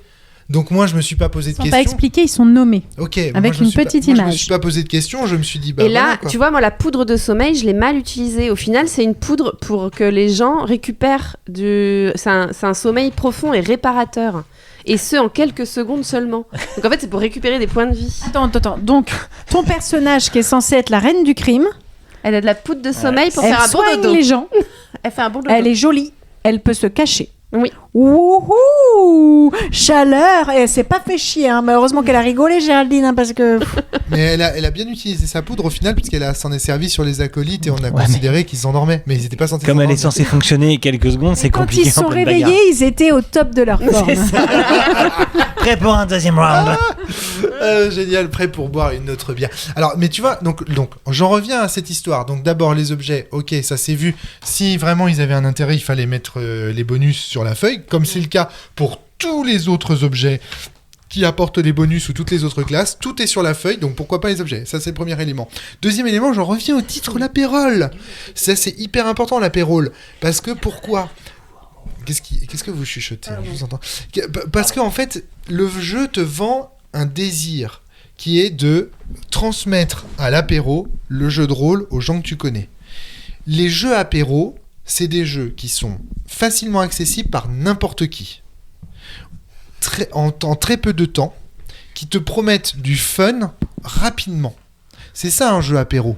Et donc quand on te vend un jeu qui s'appelle l'apérole, on te dit je vais réussir à faire du jeu de rôle un jeu apéro. Et parce que pour vous le pari est tenu avec l'apérole. Est-ce que pour toi on a réussi à faire un jeu de rôle un jeu apéro du jeu de rôle. Est-ce qu'on a réussi à transformer le jeu de rôle en un jeu apéro? Est-ce que pour toi c'est réussi? Bah, pour la franche rigolade d'un jeu apéro, je dis oui. Et l'apéro il dure 1h30? 1h30, ouais, c'est ça. Oh bah avec les copains, ouais. Mais je pense qu'on a arrêté de jouer avant de finir l'apéro, c'est sûr. Mais pour la franche marade autour d'un verre, je pense que ouais, mais pas plus de 3/4 d'heure en tout cas. Je pense qu'on finit pas le jeu. Flavie. Juste, Valentin, il y a des moments où moi j'ai eu l'impression que t'étais en colère pendant la partie. Ah, bonne question. Oui. Alors vas-y, passe le micro. Alors pourquoi? Qu'est-ce qui t'a mis en C'est colère? quand je voyais toutes les cases à cocher et le lancer de dés, parce que moi ce que j'aime bien, c'est souvent aussi dans ce jeu de rôle classique, c'est quand je étais maître du jeu ou quand c'est toi qui anime ou quelqu'un d'autre. Le fait d'avoir la possibilité de lancer le dé, on sait qu'on va se faire chier parce qu'on joue sur le hasard, mais de faire une description et puis de faire rigoler, c'est marrant. Mais quand tu le fais au bout de 10 fois et que t'avances de 15 mètres et puis tu repars avec le double. C'est vrai que t'arrives vite à court d'imagination au bout d'un moment. À la fin, on lance le dé. Quand tu fais le 30e coup, même toi, Romaric, je trouve qu'à un moment donné, ça fait c'est bon, allez, on lance le dé, on y va, on avance. Parce que quand t'arrives au 30e tour contre le 3e clochard de bandit, ça devient compliqué. Mais quoi. c'est ça, On lui a acheté une table, une marmite, on l'a endormi, on lui a lancé un chien en feu à la tronche. Enfin, au bout d'un moment. Et puis à un moment, elle a eu des ça super devient, idées, Géraldine, et il y a eu aucun bonus. C'était là, on était tous là. Ah, c'est con, il aurait fallu des bonus, quoi. C'est ça en fait. Le truc c'est que, ok, alors petit 1, étant donné le nombre de points de vie et le nombre de tours qui sont nécessaires pour tuer un ennemi, tu peux pas avoir assez d'imagination pour décrire des choses intéressantes. Si tu dois faire 40 tours pour tuer pas un squelette mais un groupe de squelettes, même 40 tours, et encore je suis gentil, c'est 80. Hein. La statistique, un peu moins de 80 on va dire parce que vous avez des petits bonus, allez on va dire 70, mais tu vois ce que je veux dire, ou 60, mais imagine déjà 60 quoi, je veux dire faut avoir de l'imagination, donc c'est pas possible. Deuxièmement, comme ça dure trop longtemps et que c'est toujours le même ennemi qu'on tape, au bout d'un instant tu t'ennuies. On pourrait varier le truc, c'est-à-dire que si c'était 60 tours mais à chaque fois sur des ennemis différents et dans des situations différentes, là on aurait de l'imagination. Ce qui crée le truc ad nauseam, c'est le fait que ce soit toujours sur la même situation. Valentin voulait intervenir d'abord, peut-être. Non, alors Flavie, voilà. Juste, n'oublie pas ce que tu voulais dire. Ce qui aurait été cool, c'est s'il y avait eu des bonus en fait à ajouter à ça. Parce qu'ils disent à un moment qu'il faut motiver les gens autour de la table à raconter des trucs et tout. Bah en fait déjà si on s'était dit si je raconte des trucs cool ça fait des bonus, donc au lieu de lui faire 1 je lui fais 2, 3, déjà tu fais baisser largement le truc et tu vois. Ouais, tu peux lui faire plus de points de vie à ce moment-là. Mais même en rajoutant des bonus, hein, quand tu dois faire 60 fois une description, enfin ou tu vois, mettons vous étiez 20 fois. Ouais. Bah à la fin c'était et là je lance un dé. Ouais, c'est ça. François, oui, ou alors il faudrait des tricks pour en tuer plusieurs d'un coup. Voilà. Le groupe de squelettes par exemple. C'est ça. Voilà, il y a un moment donné, t'as cité une règle où il fallait qu'on fasse une description très enjolivée, très théâtrale un petit peu d'une situation. Oui. Et bah à la limite, si à ce moment-là, contre le groupe de 25 squelettes là. Mais tu peux le faire qu'une fois par partie. Et tu vois, oui, mais tu vois, si à ce moment-là tu l'as fait, mais que je sais pas, t'atomises le groupe complet ou la moitié, ça devient plus intéressant déjà. Mais si c'est juste pour faire t'as fait un dégât, félicitations. Si t'as raté ta règle de panache, tu meurs. Hein. Enfin, en l'occurrence, tu meurs. Enfin, si c'est contre Garth, je crois seulement. Après, on va pas voter contre nous. Valentin. Non, ouais, du coup.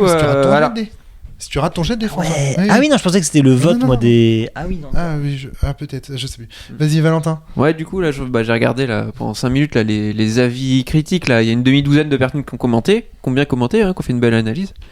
Et ils sont. C'est sur quel site? Juste pour info. C'est Trick Track? C'est quoi? Je te dis. Tu me diras après. Philippe.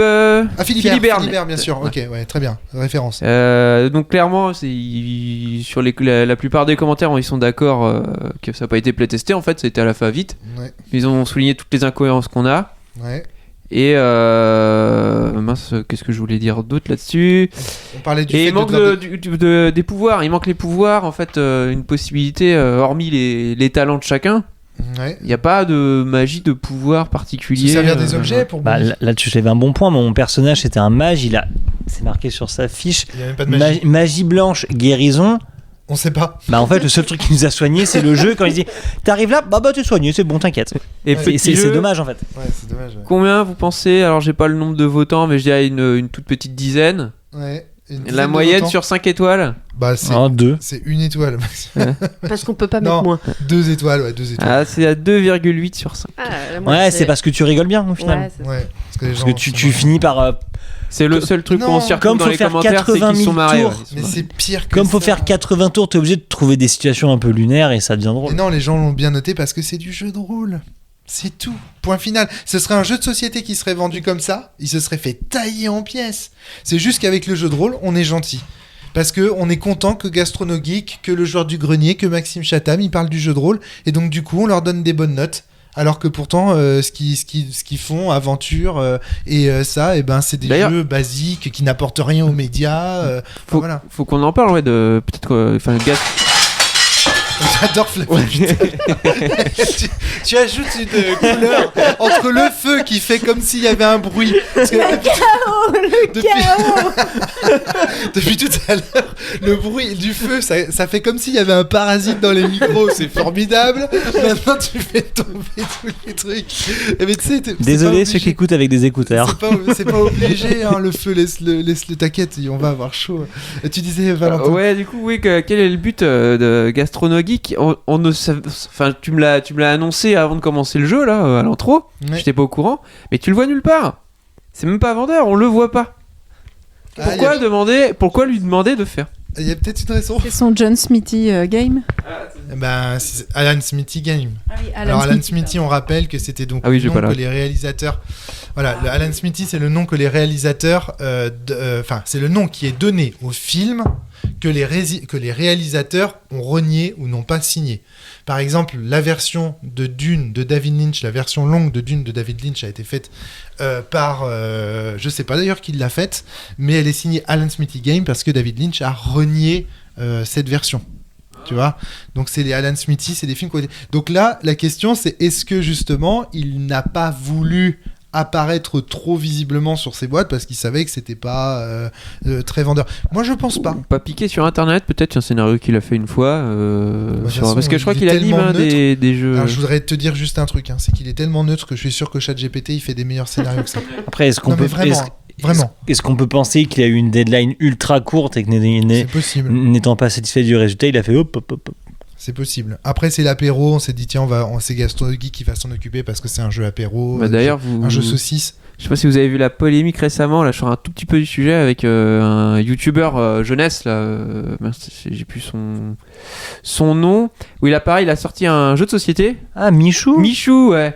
Et il a entendu dit qu'il a parler, mis ouais. 6 mois à créer le jeu avec son équipe, super fier et tout ça. Il sort un jeu pour les moins de 7 ans, enfin à partir de 7 ans. Ouais. Et dedans, il y a des questions sexuelles avec des questions. Enfin, c'est un jeu d'humour, mais avec des questions sexuelles sur la consanguinité, tout ça et tout ça, avec un jeu Aïe, aïe, aïe. des 7+. Et derrière, les parents ont fait des retours énormes. Bah oui, Et voilà, ça- Bad Bud, petite parenthèse comme ça. Mais oui, mais ça c'est les jeux qui n'ont pas été playtestés ou qui sont annoncés. En fait, c'est les hiatus entre le monde de l'édition et ses exigences et ce qui est fait effectivement, c'est aussi là ici en l'occurrence, je te dis, c'est les poncifs du jeu de rôle aussi qui rattrapent le média, tu vois. Là, le média est rattrapé par le loisir. Le jeu de rôle média est rattrapé par le jeu de rôle loisir. C'est-à-dire que là ici on vante le jeu de rôle loisir et donc faire du jeu de rôle une saucisse quoi. Flavie, tu voulais intervenir. Mais c'est ça, c'est une saucisse cocktail. En fait, je te posais une question tout à l'heure, Fly. C'est est-ce que tu penses que ce jeu a fait du jeu de rôle un jeu apéro?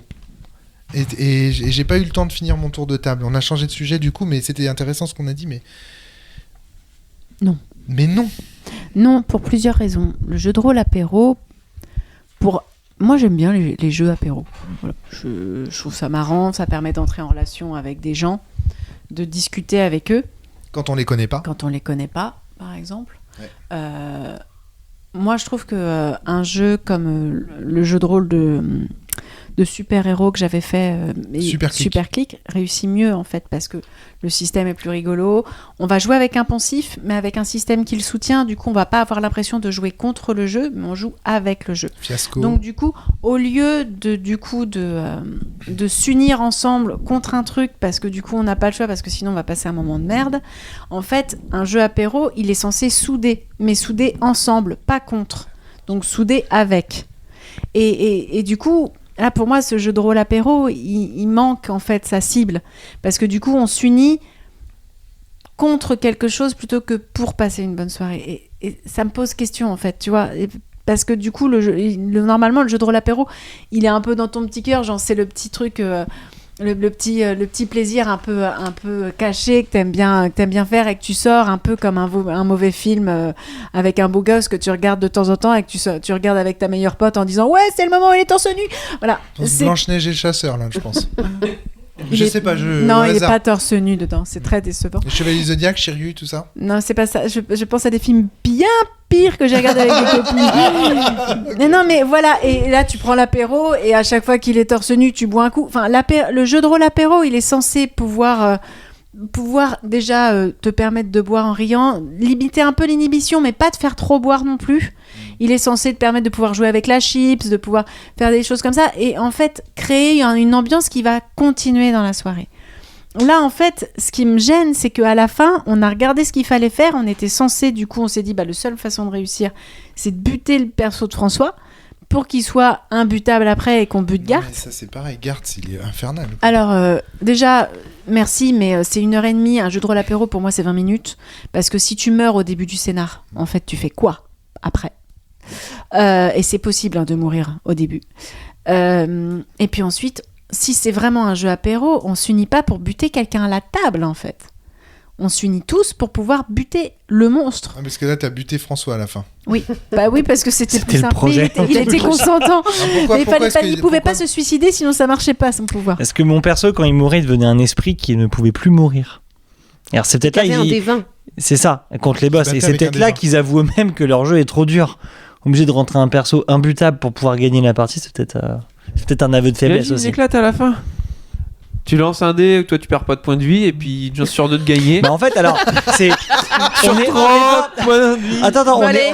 merde. Allez. Oh, merde. Je suis pas allé au bout de l'explication parce qu'il n'y a pas eu lieu d'être et parce que je voulais pas déprimer tout le monde, mais en fait, une fois que je suis en sorcier, si j'échoue, enfin une fois que je suis en esprit, si j'échoue à un dé contre le tu boss, passes un tour je aussi. passe mon tour. Ouais, c'est ça. Ça peut durer encore plus longtemps, c'est bien, on va tous mourir sauf toi en fait. Et donc toi, tu restes là, seul esprit. Enfin, je veux dire, je suis désolée, c'est pas après, un t'as jeu l'impression d'être apéro, le c'est gamin qui un est jeu puni, qui a plus le droit d'être à table avec les autres, quand t'es là avec ton dé comme un con tout seul, là, tout le monde est Et en train en fait, de bouffer pour moi, sa le jeu blanquette de apéro, veau. là, on va tous se regarder avant, faire on fait quoi ? Bon, on sort un Munchkin. Je veux dire, Munchkin est plus un jeu apéro pour moi que ça en fait. Ouais, Si tu veux célébrer le canon du jeu de rôle. Enfin, Clairement. Donc, pas pour l'apéro, Géraldine. Non. Non, surtout pas. Non, je pense Non. que même pas en initiation de rôle. De Bah jeu de rôle. Non. Bah, tu vois, c'est ça la conclusion à laquelle on arrive après Playtest, c'est de se dire que pour initier au jeu de rôle, c'est pas bien quoi. Ulysse 31 était 1000 fois mieux. Non, mais pour débattre, c'est pas pour faire de la lèche ou autre, parce que globalement j'ai fait 3 parties de jeu de rôle dans ma vie, tu vois. Celle-là c'est la 3e. Et bon, on m'aurait présenté le jeu de rôle avec ça, j'aurais fait blanc manger coco, c'est parti, c'est mieux. Bah, ouais. Quelque part, est-ce que, moi c'est une vraie question que je me pose quand on voit ce genre de jeu, et c'est fait plusieurs fois que j'essaye en fait des boîtes d'initiation de jeux ou des trucs comme ça, est-ce que quelque part en fait c'est pas ce qu'on nous vend comme étant le jeu de rôle? Moi, je me pose vraiment la question. Parce que le coup de la taverne, machin... Regarde, le donjon de Néalbuck, c'est un peu pareil, tu vois, ces trucs... Et c'est censé être, pareil, une tête de proue. Alors, peut-être pas du jeu de rôle, mais de la galaxie rôliste, à minima, Oui, complètement. clairement.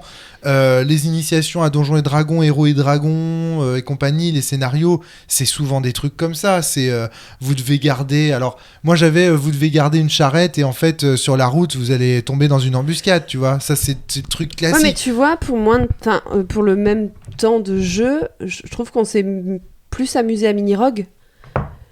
Oui, mais c'est pas du jeu de rôle, Mini Rogue, par contre. Ouais, Je- mais t'es... Ouais. Oui, La- mais... Et attention à la version Toulouse aussi. Hein. Comment ça? En initiation. Avec une pieuvre.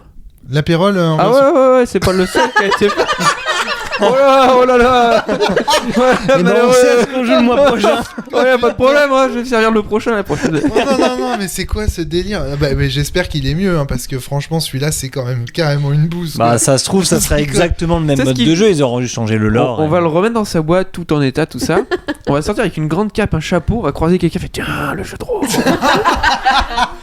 Non, mais C'est pas là, on lui dit mettez-le en sûreté.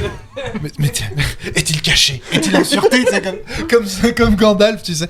Non, mais franchement, c'est merde, quoi. Je veux dire, là, on a quand même un média qui est quand même hyper intéressant. Le jeu de rôle, tout le monde dit que c'est émancipateur. Maxime Chatham, le joueur du Grenier, tout le monde veut montrer que le jeu de rôle est un média émancipateur. Et à chaque fois, on nous en propose des initiations comme ça. Et moi, ça m'interroge, ça, vraiment. Vas-y, Fly, je t'en prie. Mais... Là, c'est la métalleuse qui parle. Les métalleux n'ont pas peur de dire qu'ils écoutent de la musique que personne n'y va aimer et on en a rien à foutre. Et voire même quand on voit plein de gens arriver au Hellfest qui n'y connaissent rien, ça nous prend la tête et on a juste envie de vous dégager à coups de pied dans le cul, quoi. Eh ben...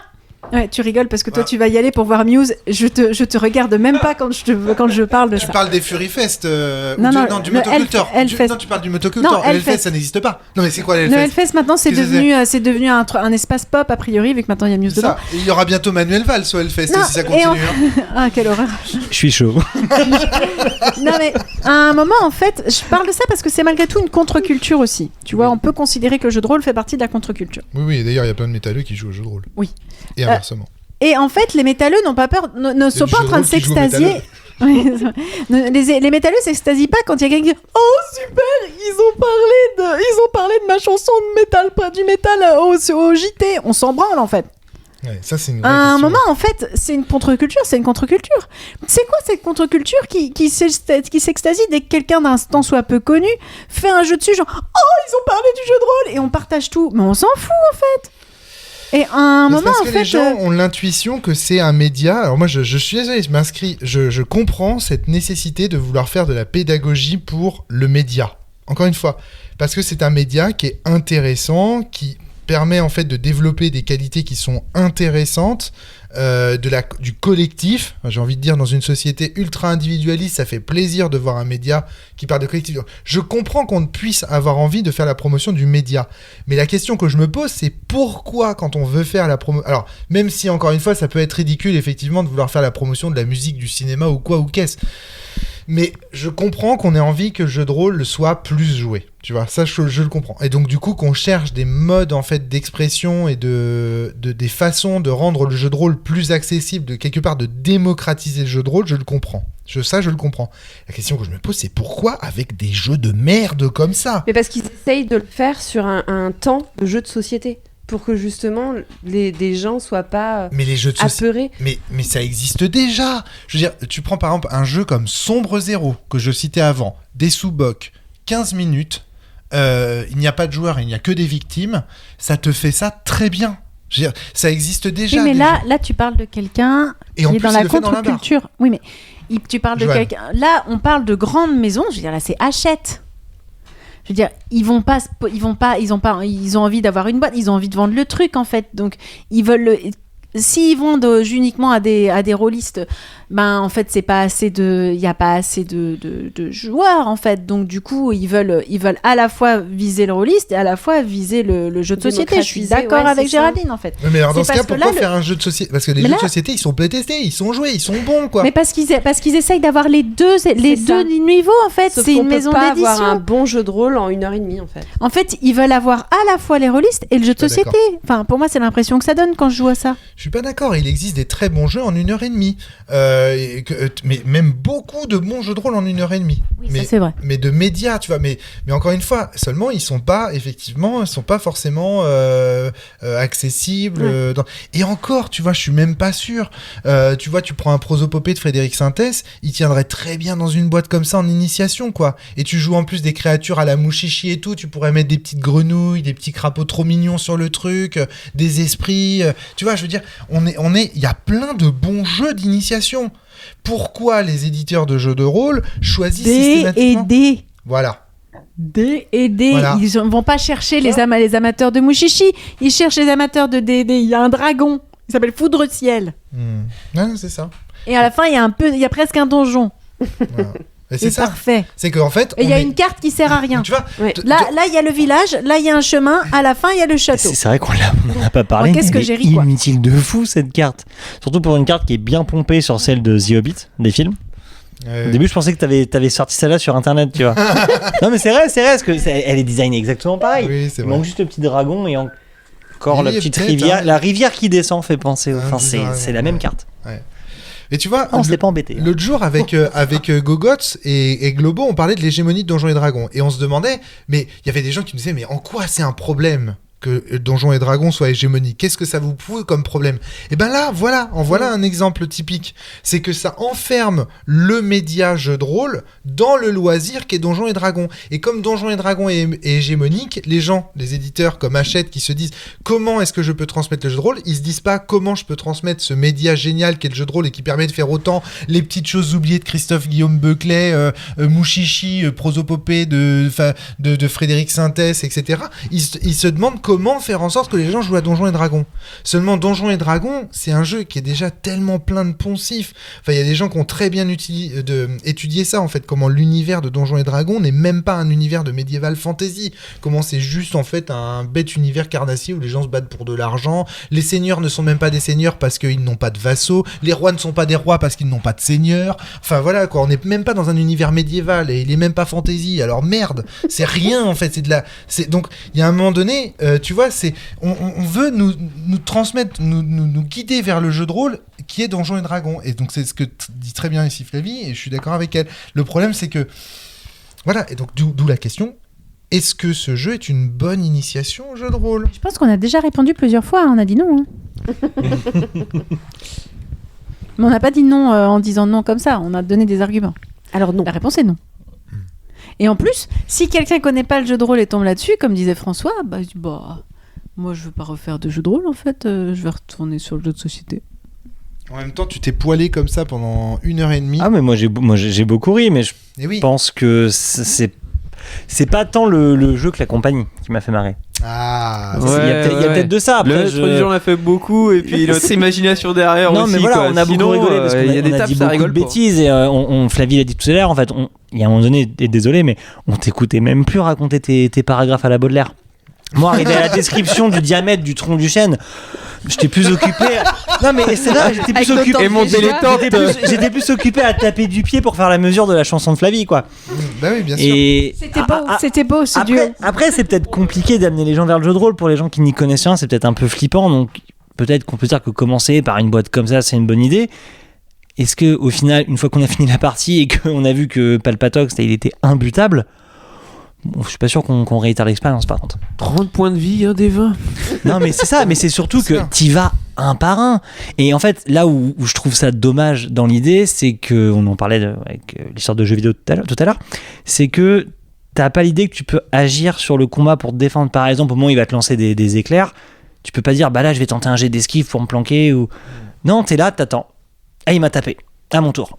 J'ai loupé. Enfin, tu vois, c'est le côté un peu Ta description n'apporte le rien. côté un peu binaire du combat est stupide. Et effectivement, les descriptions qu'on a faites des combats qui étaient très drôles entre Géraldine qui essaie de crever les yeux à coups de crochet à tricot et moi qui lance mon clébard comme une fronde, bah en fait ça change rien du tout à l'histoire. Non, ça change rien. Il n'y a pas un seul moment où par exemple je sais pas, en lançant le crochet à tricot, elle va crever l'œil du gars et comme elle a fait un 10, il va trébucher, prendre feu et enflammer son pote à côté. Non, Donc, elle lui a crevé l'œil l'enjeu, et elle aura fait un point de dégâts. L'enjeu, donc, c'est uniquement de faire rire ses camarades autour de la table. Bah oui. C'est ça. Mais pour un jeu apéro, bah c'est long. Parce qu'effectivement, le principe de l'apéro, c'est que tu joues à ça avant d'aller manger, quoi. Et après, tu fais une vraie partie. Et tu vois, si l'objectif du jeu de rôle, c'est d'être un loisir et de faire rire, est-ce que ce jeu nous a fait rire? Oui. On s'est bien marré, tu Oui, vois. mais est-ce que ce jeu nous a fait rire? Oui, mais en fait, à plusieurs moments, on a demandé à arrêter. On s'ennuyait. Ouais. Donc en fait, plus on s'ennuyait, plus on allait dans le porte-nawak. On aurait pu avoir un porte-nawak intéressant sur un autre jeu. Et là, on aurait ri pareil parce que c'est nous et qu'on rigole toujours quand on joue ensemble, mais on aurait pu avoir un truc constructif avec une vraie histoire à la fin, tu vois. Et là, c'est pas le cas. Là, à part le c'est le vrai, le méchant. Je veux dire, on a quand même fini par chanter un truc comme ça à la Star Wars. Enfin, C'est parce qu'on Pour moi- n'en pouvait plus, en fait. Pour moi, le problème de la transmission du jeu de rôle comme média, c'est qu'il faut savoir à qui tu t'adresses et adapter en fait le jeu de rôle que tu transmets, le soir où tu le transmets, à l'état d'esprit des gens qui sont là, à qui est là, comment... C'est-à-dire qu'en fait, il n'y a pas de règles, il n'y a pas la boîte idéale pour transmettre le jeu de rôle, parce qu'il faut... Chacun doit... ce qui va intéresser Géraldine, par exemple, ça va être le collaboratif, l'accessibilité. Ce qui va intéresser, je sais pas, je dis n'importe quoi, un Valentin, ça va être au contraire l'immersion dans un personnage, le voyage dans un univers fantastique, etc. Ce qui va t'intéresser, par exemple, François, c'est de rigoler. C'est au contraire, c'est un jeu drôle, au sens vraiment marrant. Et donc, en fait, si on a des personnes qui sont attirées par des choses différentes, on va pas avoir la même façon, en tant qu'amateur de jeu de rôle, de leur faire découvrir le jeu de rôle. Donc, pour être un bon transmetteur de jeu de rôle, ce qu'il faut d'abord et avant tout, c'est bien connaître les gens à qui on veut le transmettre et bien connaître les jeux de rôle et les systèmes de jeu pour savoir quel jeu de rôle utiliser le soir, le jour J, en fonction des personnes YZ. Et c'est ça, en fait. Et donc, ces fantasmes de boîte d'initiation qui seraient pour, en fait, faire découvrir le jeu de rôle, ce n'est qu'un fantasme. Et ça nous pousse nécessairement à réduire le jeu de rôle au plus petit dénominateur commun qui nous unit tous, les dragons, les elfes, la taverne, le méchant et le commanditaire et compagnie et les poncifs. Et c'est pour ça aussi que je vous ai fait faire un espèce de bingo, parce que je me doutais bien qu'à un moment donné, on allait tomber sur ces poncifs-là. On réduit toujours au plus petit dénominateur commun. On aurait eu des poncifs à fond pour nous lancer dans la connivence avec un bon système de jeu. Ben voilà. Ça aurait été nickel. Hein. Ben voilà. Mais là, oui. Mais là, il n'y a manque un système de jeu. qu'une partie. Il y a qu'une partie du contrat qui est remplie. Mais vous me faites jouer à un truc qui gère les deux là. Mais trop bien. Ouais, peut-être. Mais enfin voilà. Donc, est-ce qu'on transmet le jeu de rôle comme loisir, activité collective où on se marre tous en profitant des poncifs de fantasy, ou alors est-ce qu'on essaye de transmettre un média riche avec des tas avec des jeux profonds dont les systèmes riches nous permettent d'atteindre des propos différents. Le truc, c'est que je pense pas qu'il faille choisir entre les deux, Romaric, en fait. Non, je sais. Il y a une partie qui va être intéressante et l'autre partie qui va être intéressante. Le problème de ce jeu, c'est qu'il ne fait aucun des deux. Oui, je suis d'accord avec toi, mais c'est juste qu'il faut. Ouais, enfin, et surtout, il te donne pas à toi, en tant que MJ, je trouve la possibilité d'emmener les joueurs vers un terrain plus ludique. Ouais, comme je l'ai dit au début, en fait, c'est le le seul jeu de rôle classique que je connais où tu t'emmerdes. Parce que tu vois, tout à l'heure, tu disais que dans la taverne, avant d'aller voir les deux lascars en capuche, on aurait pu aller parler avec la serveuse et machin. Mais en fait, vu comment la description est faite, bah, t'es comme un moustique avec une énorme lumière, quoi, t'y vas. À aucun moment, moi en voyant les deux loustiques dans le coin de la table, je me suis dit tiens, je vais aller demander au barman qui est ce grand pas dans l'antre qui fume sa pipe là. Ouais, non, on va aller voir tout de suite en fait. Parce qu'immédiatement il m'a demandé ça en fait. C'est ça, et du coup à aucun moment ça nous donne l'opportunité d'aller parler avec la serveuse, les deux cuisinières. Si vous aviez écouté ce que j'avais narré jusqu'au bout, la serveuse aussi elle agissait comme un lampadaire qui clignote, puisque tu vois elle était justement jolie, on te décrivait qu'il y avait peut-être un lien entre elle et lui. Ouais, sauf que le jeu nous montre clairement une photo, enfin une image avec les deux lascars, et moi après le moment où je vois ça, s'il y avait une image avec Bah oui, parce que ça te montre, en tout cas pour une initiation je pense, ça te montre que tu peux interagir avec ce PNJ là. Tu vois, là une fois de plus tu soulignes un problème d'affordance. Il y a un problème d'affordance, c'est-à-dire que le jeu te pousse dans des... Même dans ces cas, il aurait fallu une petite étiquette du tavernier, pourquoi pas une photo de la taverne aussi. Oui, pourquoi pas. Et donc j'en finis par rapport à ce que je voulais... Pardon, vas-y. Non, et puis du gibier aussi qui est renversé par terre. Le drame de la soirée. Est-ce qu'on peut changer de sujet, s'il te plaît? C'est trop dur, Valentin, de revenir là-dessus. Arrête de remettre le couteau dans la marmite. Donc, ce que je voulais dire, c'est que du coup, en fait, en nous poussant au plus petit dénominateur commun du jeu de rôle et tout ça, mine de rien, l'apérole fait de la culture du jeu de rôle un objet bankable qui sert en fait à attirer... en fait, on se sert d'un fantasme du rôliste qui serait que on pourrait démocratiser le jeu de rôle. C'est un fantasme, parce qu'en vérité, les gens n'ont pas le temps de faire du jeu de rôle. on n'a pas dans cette société capitaliste où il faut travailler tout le temps et mourir à 67 ans juste avant de prendre sa retraite. On peut pas en fait faire du jeu de rôle, c'est juste impossible. Et si vous avez des gosses, vous le savez. Donc c'est très difficile. Donc déjà, ça ne se démocratisera jamais. Ensuite, il faut s'adapter à son public, c'est ce qu'on a dit.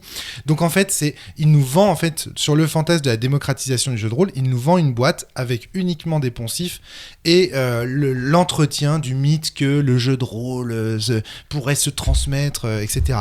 Et on vous vend ça sur le titre L'Apérole, qui est un jeu de mots, mais en réalité, ça reste un fantasme bankable. C'est dommage parce que le titre est bien. Le titre est bien, effectivement. Eh bien, est-ce que vous avez des choses à ajouter ou on a fait le tour du bousin ? Moi, je suis content que l'argent a été pour la boutique de Christelle et pas une grande franchise pour avoir acheté ce jeu-là. C'est le truc bien. C'est vrai, pas Amazon. C'est vrai. Ouais, voilà. C'est ça. Oui, en plus. Ouais. Mais c'est vrai que voilà, c'est triste. Et à côté de ça, Hachette, ils vont pouvoir produire des jeux plus intéressants. Attention, je fais pas une critique de Hachette en tant que boîte d'édition parce qu'ils peuvent éditer des bonnes choses. Et d'ailleurs, les scénarios de Colline et de Simon étaient beaucoup plus intéressants déjà que le scénario d'initiation. Là, la boîte, la première était déjà un petit peu plus intéressante que le scénario qu'il y avait là. Donc là, il y a un vrai désir de faire du fric avec la mode du jeu de rôle. Bah, très clairement, je viens de tirer sur l'ambulance, mais ce qui est dommage, c'est que à la fin on a lu la fin du livret de MJ où ils disent vous pouvez rajouter tel et tel passage, un souterrain, machin, mais en fait, honnêtement, une fois que tu as fini la partie une fois, on l'a même pas fini, mais personne va y rejouer. C'est marrant. Je vois pas pourquoi tu dis ça. Moi, Garth, il m'a vachement touché. Non, mais c'est vrai que c'est marrant. On a joué entre nous, on a bien rigolé. J'ai fait un dessin de mon chien squelette, c'est super, mais jamais on va rejouer à ce jeu-là. Et pourtant, il y a une poussée à la création à la fin. Tu vois, Flavie nous a lu le paragraphe, elle nous dit rajoutez des trucs, créez vos propres scénarios. Tu vois, il y a ouais, mais est-ce que tu as envie de recréer un scénario pour être au niveau zéro du gameplay, quoi ? Est-ce que tu as envie qu'il dure 3 heures, quoi ? Déjà, on a failli arrêter plusieurs fois. C'est avant. ça, en fait, quand là, on a bien compris que le groupe de squelettes, c'est 10 squelettes x 4 PV. Est-ce que tu as envie de te rajouter un truc pareil, quoi ? Est-ce que tu as envie de te faire un chevalier noir quand on a 250 ? Mais non, mais par contre, tu peux te dire, je vais modifier le système de ce point de vue-là, je vais commencer à bricoler. Ouais, change de jeu, en fait. Oui, bien sûr. Du coup, on arrive bien sûr. Au même problème. Ouais. Non, je suis d'accord. Mais tu vois qu'il y a quand même ce fantasme de après l'aventure, tu peux en créer une autre. Si tu veux, le jeu de rôle, c'est un loisir créatif. Du coup, ça vaut pour tous les jeux de rôle, en fait, tous les jeux qui sont liés à l'imaginaire. Évidemment. Et du coup, tu vas jouer à un jeu qui a un autre système. Mais c'est ce qu'on te vend. C'est ce que je veux dire. Ah oui, clairement. On te vend ça. On te vend une histoire infinie à raconter. Voilà. Et ce qui est incroyable, c'est qu'en tant que rôliste, on se fait toujours piéger. Et du coup, à en cause plus, du manque de recul critique. Il y a un autre truc. Enfin, t'as aucune possibilité de monter en niveau du personnage. Non, je crois pas. Et du coup, alors voilà, c'est ça. C'est vraiment pour faire une histoire. Si toi, tu peux monter de niveau en mourant en tant que magicien. Ouais, moi, j'upgrade avec la mort. Ça, c'est cool. Enfin, je suis même pas sûr parce que tu proposes. Je reviendrai. La prochaine fois, on te tue dès le début. Ah ouais, grave, comme ça tu fais comme les fantômes dans le Seigneur des Anneaux. Ah, c'est plutôt pratique ces aides de camp. C'est ça. On va rejouer finalement.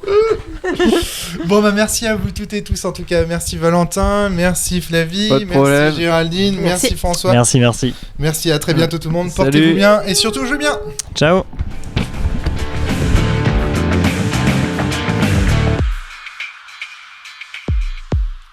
Voilà, c'était le podcast de la cellule. S'il vous a plu, n'hésitez pas à le partager sur les réseaux sociaux, à vous abonner. À très bientôt.